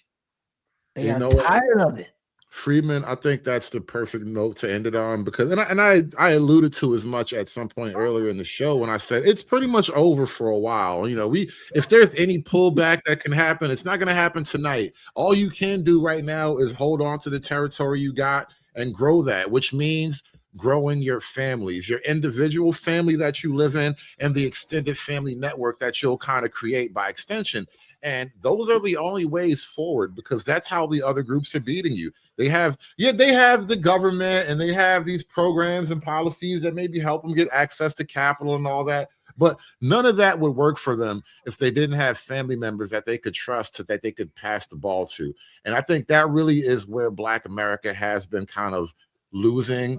And it will continue to lose in the foreseeable future. Most of us don't seem to have solid family networks and other people in our blood ties that we can pass the ball to. But until we solve that problem, good luck with that. Exactly right. Until we solve that problem, good ideas. I'm going to be an asshole about it. I hate to do it, but I'm going to say it anyway. Because you have groups of people, grown adults who are underdeveloped. Your women have entitled princess syndrome. They're not marriageable material because they don't know how to be in a relationship. They've never been in a relationship. They've never seen a relationship since they were born. The only relationship they know is to their mama, who wasn't even in the house, right? So you're dealing with a group of people who have lack of skills. You know what I'm saying? When it comes to growing those relationships. And good luck dating out, man. Because the minute they find out, you know what I'm saying, you black man, bro, yeah, that's not a guaranteed win either, bro. That's harder than it might be. The minute they find that out, like this brother in the middle was saying, brother, that whole family will run, you know what I'm saying, get her away from you. He had to fight 2 El Salvadorians, bro. The whole family will get away from you, bro. And you know, so you could be as serious as can be about getting married. You could love that girl, want to be with her, but they families, man, will intervene and get her away from you because they believe that you know what I'm saying, your underdeveloped, your degeneracy, you're unable to provide. And they make some valid points. You don't know how many niggas I see in Atlanta who do end up with a white girl or an Asian girl or a black girl, and they in their 30s living at home with their family. Listen, that's a whole other trope. The black guy with the white girl and he still ain't shit. Like, that's a whole other trope. I know. Yeah, and the thing is, what you were just saying, bro, their families, and this is the power of family. They may be Mexican. I mean, not Mexican. They may be racist, right? They may be racist. It may be rude. It might be offensive, but they're not necessarily wrong. They might be wrong about you as an individual man, but they're not wrong. But not the collective. That's their job as the family, is to do that. Yeah, it's a filter, and they should. I wish. See, dang, I could talk about this this other guy in the space. He's a commenter, but his wife, he married a Chinese woman who has a very traditional family, and he's got hella stories. But anyway, they're not wrong. It might be racist. It might hurt your goddamn feelings, but they and their role are not wrong. The problem is, your family networks and your family social structures have been weakened to the point where you don't recognize what you're dealing with. You're not used to it. Yeah, I mean, I don't even mind the racism as much. I came from the girl. I came from the girl, right? I come from the woman. I'm not here for them. I'm here for the woman because she wanted me to be here, right? So I'm willing to tolerate a certain amount of bullshit. You know what I'm saying? I really am. You know what I'm saying? Very cool, very correct. As long as you just keep it words, you know what I'm saying? Keep it in your language. You know what I'm saying? Even though I can understand what you're saying, I'm not going to really care, right? Because I'm here for her. You know what I'm saying? If you insult her, that's something different. But if you insult me, I don't give a shit. You can say what you want to say about me, right? I mean, Well, I think we're gonna Socrates, you want to jump in there because I'm trying to wrap it up real quick. You want to jump in there? Well, I was just gonna say that as messed up as it is, I can't blame them because Right. the truth is, you don't marry a person, you marry a family, or you marry into a situation, or into a system in a sense. And what system? If I marry a woman who's not black, what system am I marrying her into? And the truth is dysfunction. And that's just a rough pill that you have to swallow as part of being black. This is, one of the, as black folk that kind of understand things or have made it to a certain level or have traveled enough in the world that you realize, again, you just understand things. It kind of puts you on the outside of the mainstream of Black America. A lot of folks just think, oh, you hate me because I'm black. Like, no, it's not quite that simple. But anyway, we've had enough. Yeah. No, I'm going to shut it down. I got to get out of here. I really don't. By the way, the baddest group of chicks I ever met when I was traveling overseas was Spanish. Spanish women are absolutely insanely gorgeous. I mean, they are beautiful women, just all around gorgeous gals. And man, I wish, man, when I was in Barcelona, I would have kept this one chick I was chilling with, but I couldn't because I was in the military and I was moving around a lot, and I couldn't just take her back to America and leave her. So, but man, let me tell you what, those Spanish women are insanely beautiful women. All right, stop reminiscing. I ain't invite you up here to reminisce about coochie, nigga. Anyway, I appreciate y'all coming out. Like, share, and subscribe. This has been Black People Discover Non-White Racism. Shout out to Lord ADS and his Spanish coochie memories. Sometimes niggas just can't forget. I gotta wrap this one up, y'all. Y'all take care. Thank you for coming out. Like, share, and subscribe. We are done, y'all. Aspiring to be patriarchs like what white men have, that isn't freedom. That isn't going to help anybody. It's certainly not going to help Black people.